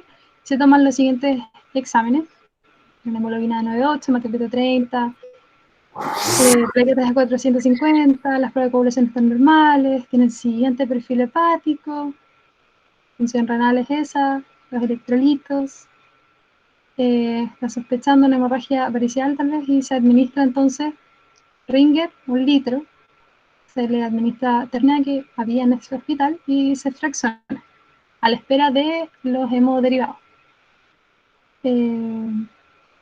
y luego se controlan los signos vitales y la verdad es que se estabiliza, tiene una presión arterial de 128,76, frecuencia de 99 y una frecuencia respiratoria de 18. ¿Cómo procederían ahora? ¿Qué les parece todo lo que aparece ahí en la diapositiva? Endoscopía. Súper, Antes de 24 horas. súper, endoscopía precoz. ¿Alguien más que quiera decir algo? ¿Algo que les parezca importante ahí en la diapositiva? ¿O opinan lo mismo? Bueno, y que no está alterada la función plaquetaria ni el perfil de coagulación, así que no hay mucha contraindicación de hacerle una endoscopía. A mí me queda la duda, ¿por qué se sospechó una hemorragia varicial? ¿Por el antecedente del consumo de cerveza? No necesariamente, de hecho, por lo menos mi idea en esto era justamente no poner un antecedente como de muy grande en cuanto al consumo de alcohol, pero una cosa importante, la verdad es que no sé si lo dije antes, pero una cosa importante es que cerca del 25% de los pacientes con daño hepático crónico debutan por una hemorragia digestiva alta. Entonces puede ser que no tengamos el diagnóstico previo de un daño hepático crónico, y recordemos que actualmente la principal causa de daño hepático crónico es el hígado graso no alcohólico, ¿cierto? El NASH. Entonces, no necesariamente vamos a tener ahora a este paciente con alcoholismo como para empezar a sospechar un daño hepático crónico, sino que tenemos que sospecharlo con el paciente que pueda tener un síndrome metabólico, con el paciente con hígado graso, resistencia a la insulina, que pueda tener obesidad o sobrepeso. Hay que de todas formas tener una alta sospecha porque no va a ser solamente el paciente que tenga este antecedente de consumo de alcohol crónico. ¿Sí? Sí. Oye, Nacha, Dime. y en este caso igual se le dejan inhibidores de la bomba de protones.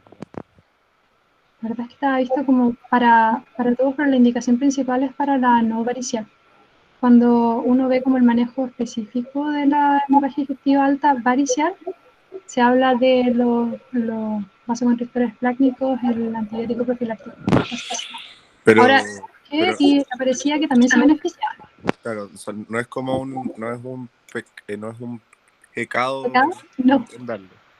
No. Lo que estábamos hablando, la certeza absoluta va a ser después de que le hagan la endoscopia. Lo otro que faltó, que no lo veo escrito nomás, es grupo IRH. Sí, no está. En verdad, tomé algunos datos de un caso clínico de otra patología para tratar de armar algunos datos. Sí. Yo estoy en el hospital y justo abajo, estoy en el tercer piso de cirugía, y abajo se pusieron a jardinear, así que no sé si escuchan el cortapasto. Yo al menos Me no. molesta mucho el sonido. ¿No? Yo por lo menos no escucho nada. Ya, sigue. Entonces dijeron endoscopía, ¿cierto? Se realiza la endoscopía y, bueno, estas son imágenes de internet. No sé si se logra visualizar bien, pero ahí se ven entonces los cordones varicosos y durante la endoscopía el doctor que la realizó identificó la lesión sangrante, ¿cierto? Identificó las varices y las trató mediante ligadura, como se ve ahí. Una característica, si se dan cuenta, la doctora sacó de internet las imágenes y son del doctor Murasaka. El doctor Murasaka tiene una página web en internet, obviamente, que creo que es hondureño. Y tiene muchas imágenes de múltiples patologías de endoscópicas. Ahora, la primera foto que pusiste ahí, no sé si será esófago, yo creo que es una retrovisión en un recto y estáis viendo los hemorroides. No sé, porque es lo que salía en el caso, por lo menos. Sí, pero igual es raro, es muy raro que alguien haga una retrovisión en el esófago, a menos que tenga mucho lumen en el esófago, entonces por eso es raro, porque lo que está viendo ahí es el endoscopio. Sí, las otras sí, yo pensé que también estaba viendo... son varices endoscópicas de esófago y post tratamiento con las ligaduras. Las ligaduras son los elastiquitos esos que uno tiene. Habitualmente las Las cabecitas plásticas traen de a 6 a 7 ligaduras, antes traían 10, ahora las redujeron. El penúltimo elástico es blanco, precisamente para saber que a uno le queda una ligadura más nomás, ¿ya? Pero uno puede ocupar los sets que sean necesarios para hacer toda la ligadura de los vasos que está viendo. Doc, ¿y esas ligaduras son reabsorbibles? No, son elásticos de elástico, como una gomita de esos que se toman para el pelo, pero chiquitito, pequeño. Entonces, y no pasa nada si se cae para el estómago. si se queda, Si es que no lo logra colocar y se va al estómago, no le pasa nada. te escucho medio entrecortado. Si no se logran poner, dices tú. Si se cae, dice, si se sale. Ah, bueno, si se sale en el momento que te la estás poniendo, habitualmente puede que no pase nada, puede que te quede un hematoma. Si no, tratas de ponerla un poco más abajo, no donde mismo. Lo que te puede pasar es que se rompa la varice y ahí sí está en un problema, porque quedas medio ciego. Y hay que ligar un poco más abajo y a veces medio ciego, o sea, tratando de adivinar dónde estaba la varice y ligarla por debajo para quitarle flujo.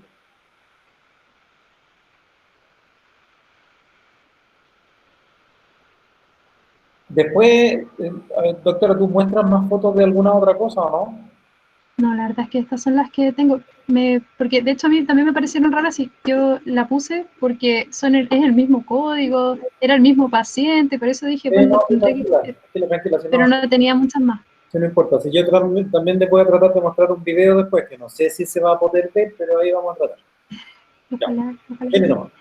Entonces, bueno, ahí está el tratamiento de este paciente, luego de haber quedado con seguimiento, ¿cierto? Hasta lograr erradicar las varices y posteriormente también con una prevención secundaria.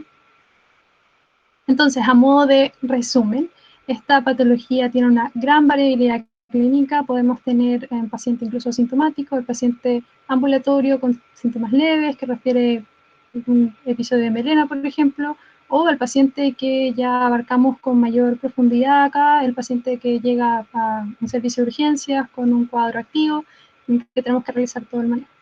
Lo más importante en estos casos de hemorragia digestiva aguda es la reanimación inicial, dejar bien estabilizado al paciente para que se pueda someter posteriormente a la endoscopia digestiva alta precoz y tenga unos buenos resultados, ¿cierto? Como habíamos dicho, en las hemorragias digestivas altas variciales, cuando el tratamiento era menor a 6 horas, había un aumento en la mortalidad justamente porque el paciente no había logrado una buena reanimación. Así que lo más importante es la reanimación inicial adecuada, dejarlo estable y de ahí la endoscopia.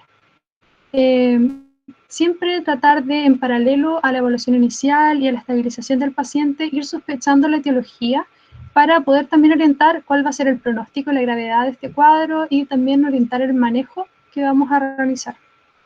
Y lo más importante siempre es considerar la prevención y el control de todos los factores de riesgo que evaluamos al principio, porque va a ser, yo creo que una de las cosas en las que más vamos a poder incidir nosotros también como médicos generales, ya sea que estemos trabajando en un hospital o en un consultorio, un CESFAM.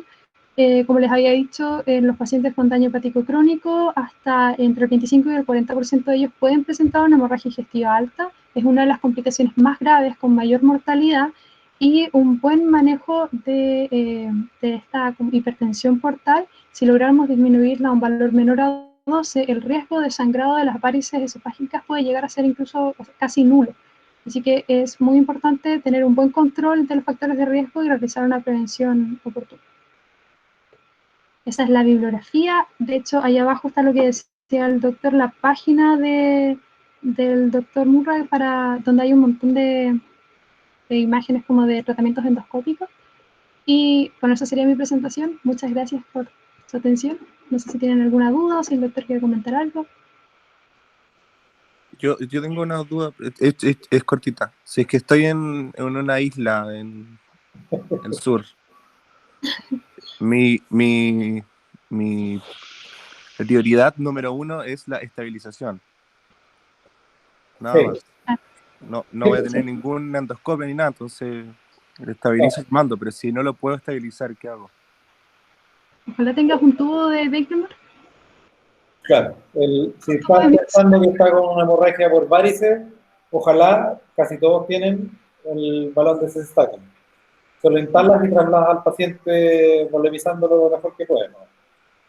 Uno va a poder hacer lo que puede hacer nomás. Lamentablemente ustedes se van a graduar de médicos, no de magos ni de dioses. Uno puede hacer lo que tiene a mano y que puede hacer, pero tienen que saber cómo hacerlo y hacerlo bien lo que pueden hacer. Para eso están estudiando. Les cuento una anécdota, porque la hemorragia digestiva la vemos en cuarto, la vemos ahora con ustedes y también se ve con los pecados de cirugía. Obviamente con los pecados de cirugía es casi lo mismo que ustedes, excepto porque en la presentación que se hace en el San Borja, que están todos los pecados de cirugía de todas las sedes, el doctor les pregunta, ya, ustedes están en su hospital chiquitito, ustedes llegaron de primer cirujano ahí, tienen un colega que hace de anestesista, le llega un lolo de 24 años vomitando sangre, hipotenso, sudoroso, casi desmayándose, la mamá rogándoles que por favor salve al hijo. No tiene endoscopía. Le pone las vías venosas y el paciente sigue vomitando en box. ¿Qué hace? Y perdón, llovió, los caminos están cortados, no hay helicóptero, etc. La pregunta es para becado de cirugía. Pabellón. Sí, pabellón. ¿Qué hace en el pabellón? Esto no, O sea, pero primero tenemos que estabilizarlo e intubar. Obviamente, sí, pues en el servicio de urgencia o el servicio de urgencia o box de urgencia, lo que tengan, lo intuban primero. Precisamente porque está cayendo en inconsciencia, está vomitando sangre, se puede comprometer la vía respiratoria. Entonces tratan de salvar primero la vía respiratoria, aparte de que simultáneamente están tratando de salvar la parte hemodinámica. Y después lo meten a pabellón. Pero igual pediríamos exámenes, mínimo un RH y un ABO. Si tienen el laboratorio, sí, si no, O positivo. Pero aparte de eso, lo meten a pabellón. ¿Qué hacen en pabellón? ¿O qué se les ocurre que podrían hacer en pabellón? Ligadura... ¿Se puede hacer con una ligadura excéntrica del exófago? ¿O por fuera o hay que abrir? Estamos hablando de un lolo de 24 años que probablemente no es paricial. ¿Puede ser un síndrome Mallory-Weiss? ¿O tendría que ser...? Sería raro que se estuviera desangrando tanto por un Mallory-Weiss. El Mallory-Weiss, a todo esto, ¿saben de qué se trata el Mallory-Weiss? Porque aparte de las causas no las conversamos bien. ¿El Mallory-Weiss qué es lo que es? Es un desgarro a nivel como del esófago, pero que se da sobre todo por cuadros donde previamente hay muchos episodios de vómito a repetición y difusión.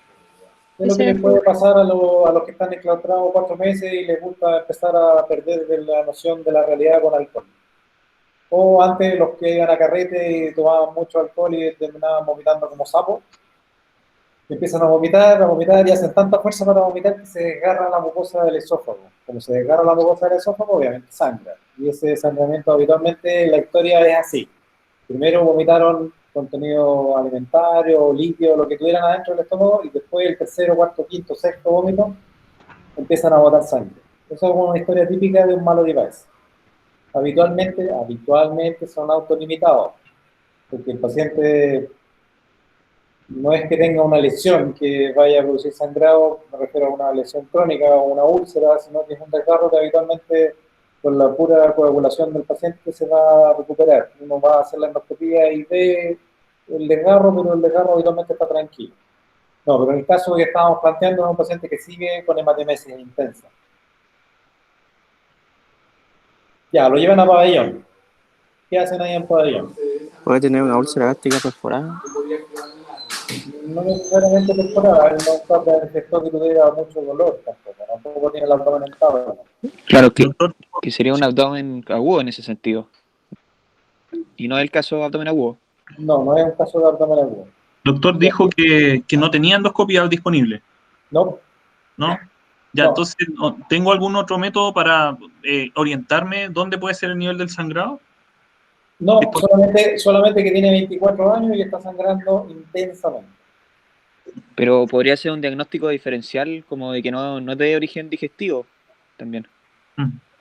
Si está con hematemesis, probablemente es digestivo. Más que probable. No es hemoptisis, es hematemesis. O sea, Puede yo, tener una angiodisplasia. Puede ser, pero sería raro que tuviera tanta hematemesis y tanto compromiso hemodinámico. claro, yo tengo la impresión de que su pregunta va orientada con esos dos factores, la edad y el síntoma, más o menos orientarse a la causa y ir como a operar o a revisar el órgano afectado, como Sí, va por ahí.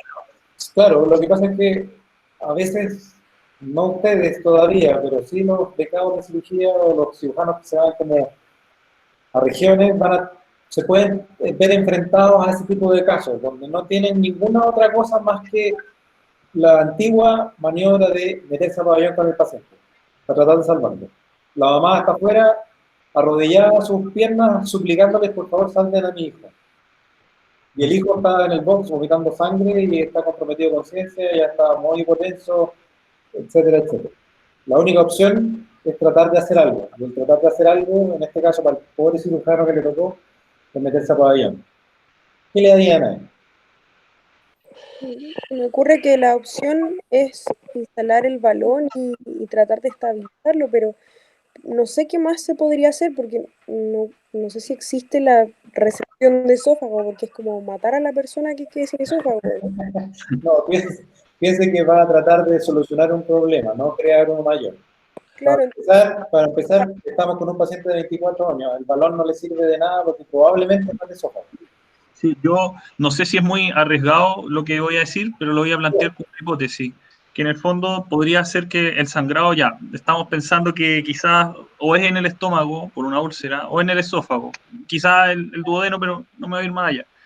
Yo tendría que hacer alguna incisión ahí, quizás en el estómago, si estoy capacitado, para ir a inspeccionarlo como visualmente y tratar de ligar algo o tratar de ver dónde está la fuga. Eso. Ahí tengo aproximación hacia el esófago y hacia el duodeno, si es que una úlcera duodenal, por así decirlo. Exactamente. Esto es una situación hipotética y extrema, y es para becados o becados de cirugía, no es para ustedes. Si a ustedes les toca ese problema, van a tener que tirarle la pelota al más viejo y al que se dedica a la cirugía y al que haga de anestesista, en este caso, compañero de usted o colega. Pero lo que se puede hacer es eso, una laparotomía media. Van a encontrarse con un estómago que está lleno de sangre, es una prieta. ¿Cómo hacen una incisión ahí? Longitudinal, en el eje del estómago. ¿Ya? Eso. Abren el estómago, vacían el estómago, aspiran todos los coágulos, la sangre que esté por ahí. Ya, y ahí van a poder inspeccionar, pero si le sigue sangrando intensamente, uno lo que puede hacer es packing de compresas. Primero le pone un packing adentro del estómago de compresas hacia el duodeno, precisamente para, si está sangrando de ahí, poder limpiar el resto y que no sangre y mirar. Revisan el fondo, no tiene nada, no está sangrando de ahí, probablemente es de abajo. Packing al otro lado, mientras tratan de visualizar abajo. Si ven que la sangre viene del píloro, pueden ampliar un poco la incisión por el píloro hasta el duodeno, un poco, y ver.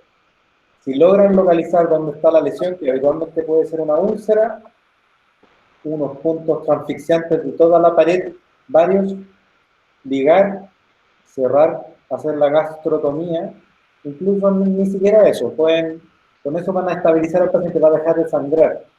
O sea, lo que le están metiendo ahora por vena sirve y no sale. Si tienen banco de sangre, ideal. Pero por lo menos dejó de sangrar, cerraron la llave. Después de eso hay que ver qué se hace con el paciente, si se traslada, si se consigue un helicóptero, si lo mandan con packing, con abdomen abierto, etcétera. Eso lo van a ver después, pero lo que hicieron fue tratar de salvar la situación del momento, la urgencia. ¿De acuerdo? No es para ustedes, es una situación extrema. Y en estos casos que plantea... Déjame compartir tu presentación para ver si yo puedo mostrar un video. Dime. Doc, en este caso que usted plantea, claro, este paciente joven que llega hemodinámicamente inestable y choqueado, básicamente, la etiología más probable es que sea una úlcera. ¿Y esta úlcera dónde es más probable que esté? Habitualmente son antrales o del bulbo duodenal. Y las que sangran mucho habitualmente pueden ser a la pared posterior del bulbo, que pueden estar comprometiendo una vena que está pasando por atrás, que es la pancreática. Por eso, está muy bien que ustedes sepan, a ver, esta patología puede haber hasta un 10% de mortalidad. Por eso no es broma el recibir un paciente de este tipo y tener que atenderlo. Uno tiene que estar seguro de que no va a seguir sangrando, y el estar seguro es ver la lesión. ¿Qué tipo de lesión tiene? Y eso obviamente actualmente es con endoscopía. O sea, hay que hacer la endoscopía para saber para dónde se va el manejo del paciente. ¿De acuerdo? Para que no se nos vaya a morir. Porque hay pacientes actualmente, hace poco tiempo, que se ven muertos. Ahora, hay una gama industrial de tipos de pacientes que les pueden llegar con hemorragia digestiva. En el turno de la semana pasada me llegaron como 3 o 4 pacientes. El último paciente me llegó el 11 de septiembre en la noche. Me llamaron el 11 de septiembre a las 12 de la noche, me vine para acá. Por suerte ya no había lío en las calles. No pasé ni una barricada sin llegar por encima. Pero estuve 5 horas con él en pabellón, con la señora, tratando de vaciarle el estómago de sangre. Solamente eso, o sea, obviamente tenía que ser en pabellón porque había estado con la conesa. Al final me aburrí, porque ya me estaba quedando dormido solamente limpiar el estómago, porque los coágulos son lo mismo que tratar de aspirar jalea con una pajita. Es lo mismo. Y uno puede tratar de romperlo con un dormia, con un canastillo, con un asa y todo, pero no es labor de hormiga, es como robo hormiga, es como tratar de sacar un elefante de a pedacito. Es muy difícil. Por lo que quería yo era tratar de ver el fondo gástrico no lo pude ver nunca. Al final me aburrí y le ligué, porque tenía unas varices gigantes esofágicas, se las ligué. Con eso ha seguido estable hasta el momento. Después, un día después o 2 días después, acá tampoco hay eritromicina endovenosa así como fácil, se puede volver a examinar y ver. Y el otro paciente, porque aquí hay historias de todo, paciente también, hombre, porfiado, 59 años, yo tengo 56, pero lo miraba a él y parecía de 66, le habían hecho la endoscopía antes, hace 2 meses atrás, le habían dicho que tenía un cáncer gástrico, y nunca más consultó, y llegó con hemorragia digestiva. Le hice la endoscopía, y no podía ser una lesión más horrible. Se estaba comiendo todo el antro, la lesión era una úlcera gigante del antro que tenía aspecto casi como de perforada. O sea, como que estaba contenida, como que se había comido toda la pared del antro, ni siquiera veía el píloro, no le pude pasar ni una sonda, nada para la distal para poder alimentarlo. Y ese estaba sangrando en una de las partes de la úlcera. En ese tipo de pacientes a lo que me refería es que no hay tratamiento endoscópico que valga excepto el hemospray. Ese como polvo extintor que uno echa y que tapiza toda la zona que está ulcerada, con eso paró la hemorragia. Obviamente el paciente ahora está en cuidados paliativos, le hicieron el escáner posteriormente, está comprometido el hígado, el páncreas, la vesícula, la vía biliar, etcétera, todo. O sea, está absoluta y completamente fuera de toda terapia posible, siquiera paliativa. Como pensar en hacerle, no sé, una gastrectomía de aseo o algo parecido. Miren, voy a tratar de... Ustedes me dicen sobre tú, Luis o Ignacia, prendan el micrófono, me dicen si se ve algo de lo que voy a mostrar. Sí. Okay. Por mientras, doctor, una pregunta quizás muy específica de lo quirúrgico, pero al toparse con los coágulos en, no sé, pues la úlcera gástrica que tiene la persona que consulta en la endoscopía, yo no lo voy a ir a sacar de una como a primeras, ¿no? Porque igual debe estar cumpliendo algún rol, quizá eventualmente de contener algún, como la hemorragia, en algún porcentaje, me imagino. Perdona, no entendí la pregunta, repítemela un poquito. Yo me imagino que los coágulos, parte de alguno de ellos, debe estar cumpliendo alguna función de taponar un poco la fuga. Sí, cuando te enfrentas a un paciente que está con una FORS 2B, 2B es un coágulo en la úlcera, en la zona ulcerosa. Uno a veces dice, ya, si le saco el coágulo, puede que me vuelva a sangrar activamente y puede que le empeore. Uno a veces, como empíricamente, ve qué tipo de coágulo es, si es como está bien formado, si está firme, si después de que le echa agua sigue firme. Uno prefiere hacerle terapia periférica y no sacar el coágulo, o sea, le hace inyectoterapia por el lado No se mete con clip, no se mete con nada de eso porque puede romper ese coágulo que está tratando de hacer fisiológicamente su labor de cerrar el vaso que estaba sangrando. ¿Ya? Ya. A ver. Sí. ¿Ven algo de lo que yo estoy viendo o están viéndose ustedes mismos? No, Estamos viéndonos a nosotros mismos y a usted. Eso es lo malo, que yo no puedo, cuando comparto me sale la ventana de Chrome nomás. pero ¿no le aparecen las tres opciones? Compartir pantalla, toda tu pantalla, una ventana de Chrome. Me sale compartir, presentar ahora me sale toda tu pantalla, una ventana, una pestaña de Chrome. Y en una ventana uno puede... Es decir, pues elegí la ventana y me sale solamente, me salen ustedes.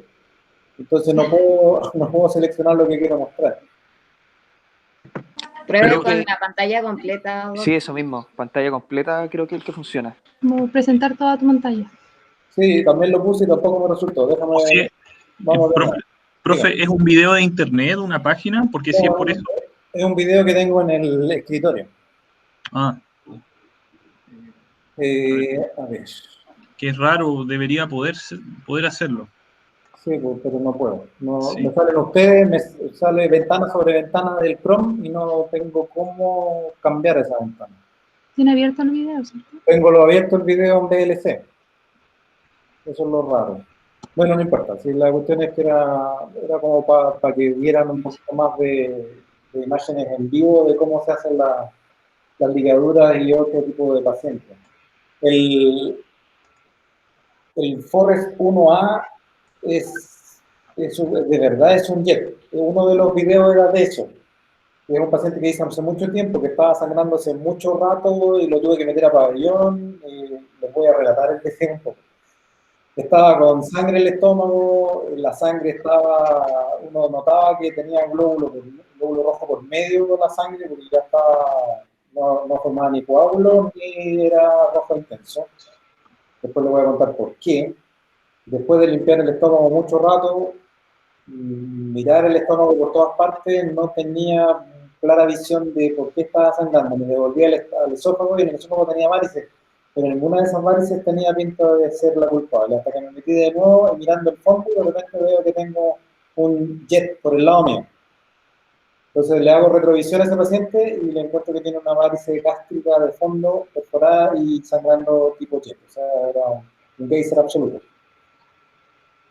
En esa época, porque el video del 2006, 2000, por ahí, no eran mis inicios, pero no conversaba tanto con los gatos después me retaron. Pero igual, lo que se me ocurrió hacer en ese momento, porque era una varice chica, fue ligarlo. Y eso le hice, lo ligué. Y me resultó, lo ligué, le boto en retro, lo ligo, y paró la hemorragia. El problema que también se van a tener que enfrentar de repente es que el paciente era testigo de Jehová. Nunca, a pesar de todo, la familia ni él aceptó que lo transfundieran. Yo logré detener la hemorragia digestiva que tenía, pero el hematocrito la hemoglobina estaba como en 5. A las 6 horas hizo un infarto por la anemia y se murió de eso. Se podría haber salvado, pero como no aceptó la transfusión, son cosas que le pasan a uno de repente. Otro caso, que también es otro video, que también son como varices, pero son varices gástricas, de un paciente que hizo una trombosis portal. Tenía varices por todo el estómago eran varices. Y una de las varices, por eso me hubiera gustado mostrárselo, tenía el spot de fibrina. Eran varices gástricas, del fondo, no de la retrovisión, del fondo. Entonces, yo obviamente descubrí que esa varice probablemente sangró. Ahora, ¿qué tratamiento se hace para eso? Habitualmente cianocrilato. En ese momento el genio de mí creyó que lo iba a hacer bien y decidí ponerle un clip. Pero con la patita del clip, mientras me movía, le saqué el tapón de fibrina y empezó a sangrar activamente. Chuta, ¿qué hago? Ya, le puse el clip, no tapé el hoyo, pero sí, imagínense que mi dedo, me están viendo, ¿no es cierto? Imagínense que mi dedo es la varice. El nudillo es el hoyo. Lo pasé a llevar con la patita del clip. Sangró. Empezó a sangrar. Ya, le puse el clip así. Seguía sangrando. Le puse otro clip, así. Le aislé el hoyo. Y con eso dejó de sangrar. por suerte. También me retaron los gastos. Había que hacer con seno relato el tratamiento. A lo que va uno es que eventualmente no es para enseñarles que tienen que saltarse las reglas, hay que tratar de hacerlo como está demostrado que es mejor hacerlo, pero uno también se puede barajar con alternativas. Uno a veces tiene que ser medio maestro chasquilla para tratar de resolver algunos problemas, con implementación, con insumos, con los elementos que tiene, tratar de hacer un tratamiento acorde a lo que tiene que tratar de arreglar. Y el último video era una inyectoterapia de una 2A, que era una úlcera en el bulbo duodenal. Las que son fáciles son los que son los de la pared anterior izquierda. Los que están en la curva hacia la derecha son horribles porque no hay forma de verla, excepto que uno usa un duodenoscopio que tiene visión lateral. Eso. ¿Alguna duda en relación a este tema? Este tema, obviamente, yo lo veo a cada rato, ustedes no, pero siempre tengan lo otro, el anamnesis. Perdonen que me vuelva hasta el principio. A ver, los humanos o los pacientes son humanos y a veces no les cuentan todo. Siempre tienen que preguntar dentro de lo que, aunque les parezca obvio, si el paciente viene porque vomitó sangre, ustedes le tienen que preguntar, por casualidad, ¿no ha estado con hemorragia nasal últimamente? Ah, sí, hoy día estuve con hemorragia nasal. ¿Y qué hizo? Me puse así para atrás y sentía que tragaba sangre, sí. Ya. ¿Por qué fue la hematocrosis? Por la hemorragia nasal. Lo más probable.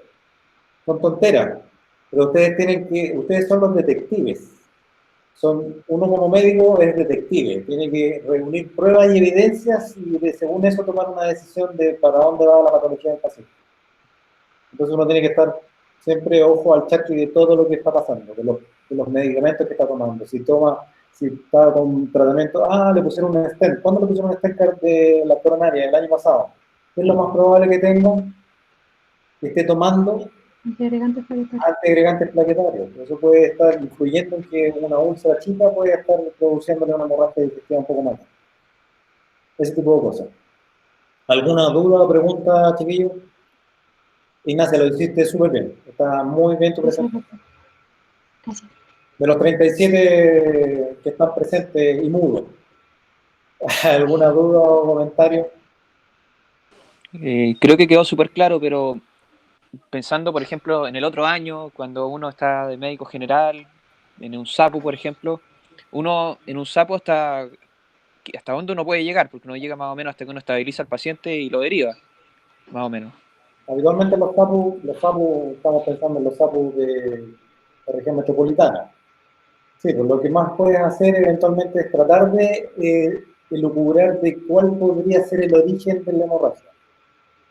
Si logras estabilizarlo con las medidas del ABC, hasta ahí llegas. No puedes hacer nada más, ni debes hacer nada más, precisamente porque lamentablemente estamos regidos por tiempos difíciles, legalmente difíciles. Si haces más de lo que debieras hacer, por muy bien intencionado que estés, te pueden acusar de que te estabas tomando licencias que no deberías tomar. Te pueden acusar eventualmente de que te demoraste mucho en trasladar al paciente por estar tratando de hacerle algo que no estabas capacitado para hacer. Tú haces lo que tienes que hacer y lo trasladas. Te comunicas con los servicios de ambulancia adecuados de la región, ciudad o lugar donde estés y trasladas al paciente a un centro de mayor complejidad con las medidas que tú trataste de hacer para que se mantuviera estable dentro de su momento. Nada más. ¿Alguna otra consulta o duda, chiquillos? Existen capacitaciones para implementar el balón, me imagino, ¿no? Claro, lo ideal es que cuando ustedes pasan por el internado de cirugía, evidentemente uno de repente a ver, los balones de Senstagen tampoco son muy comunes. También me ha pasado que he tenido que sufrir tratando de conseguir uno. En este hospital, tratando de conseguir uno. Habitualmente en la UCI manejan uno, en la urgencia manejan uno, en los pabellones manejan uno. En un paciente hace unos meses atrás necesitaba un balón y no encontrábamos en ninguna parte. Una enfermera Claire buscó y briqueteó en el pabellón B y encontró que estaba fondeado en un cajón donde no se usa un balón de stacking. No es muy habitual. No son caros tampoco. Todas las unidades de urgencia deberían tener. Y sale en el manual, sale las medidas con que tú tienes que inflar con agua o suero o lo que tengas el balón distal, que es el gástrico, es el que hace el tope. Claro, tú te puedes poner en distintas situaciones. Claro, ¿qué pasa si el paciente tiene una hernia hiatal? Claro, cualquier cosa te complica más la cosa, pero igual la hernia hiatal, tú metes el balón y se va a anclar igual en el fondo gástrico.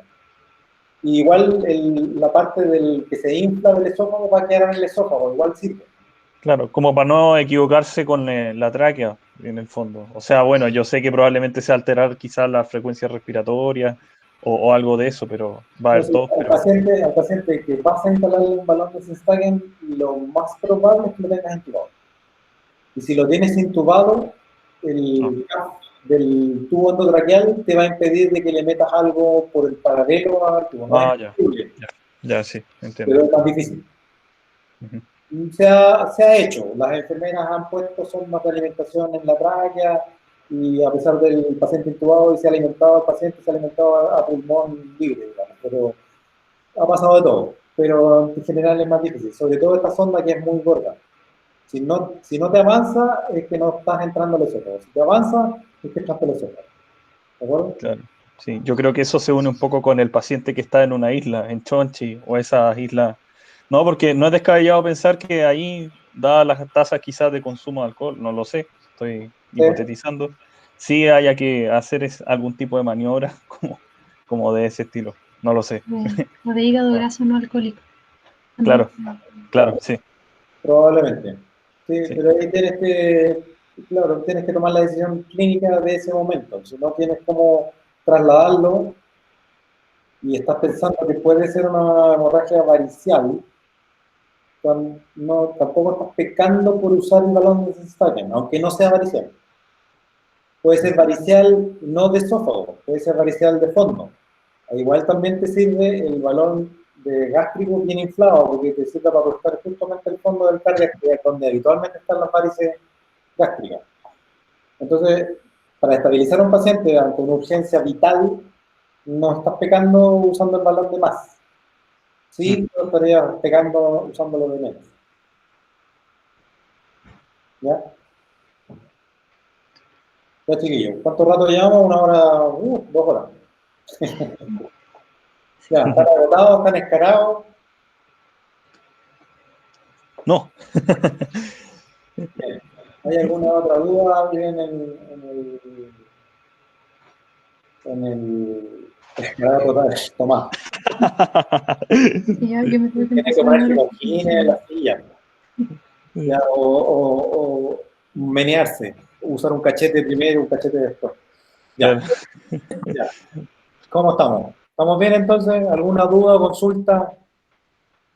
Espero poder verlo de repente, no sé, más avanzado lo que termine el año, el próximo año, no sé cuándo va a seguir establecer. Todavía no sabemos cuándo vamos a volver, pero ojalá sea pronto.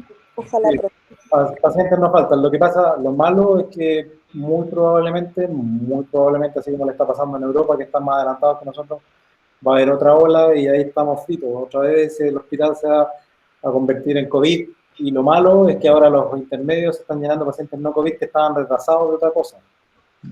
Entonces van a quedar poco espacio. Va a ser una escoba como en todos lados. Así que mantengan el distanciamiento social, sus mascarillas, no se lleven las manitos a la cara y lávense las manos constantemente con agua primero y después si están afuera de su casa con alcohol. Y la moral alta.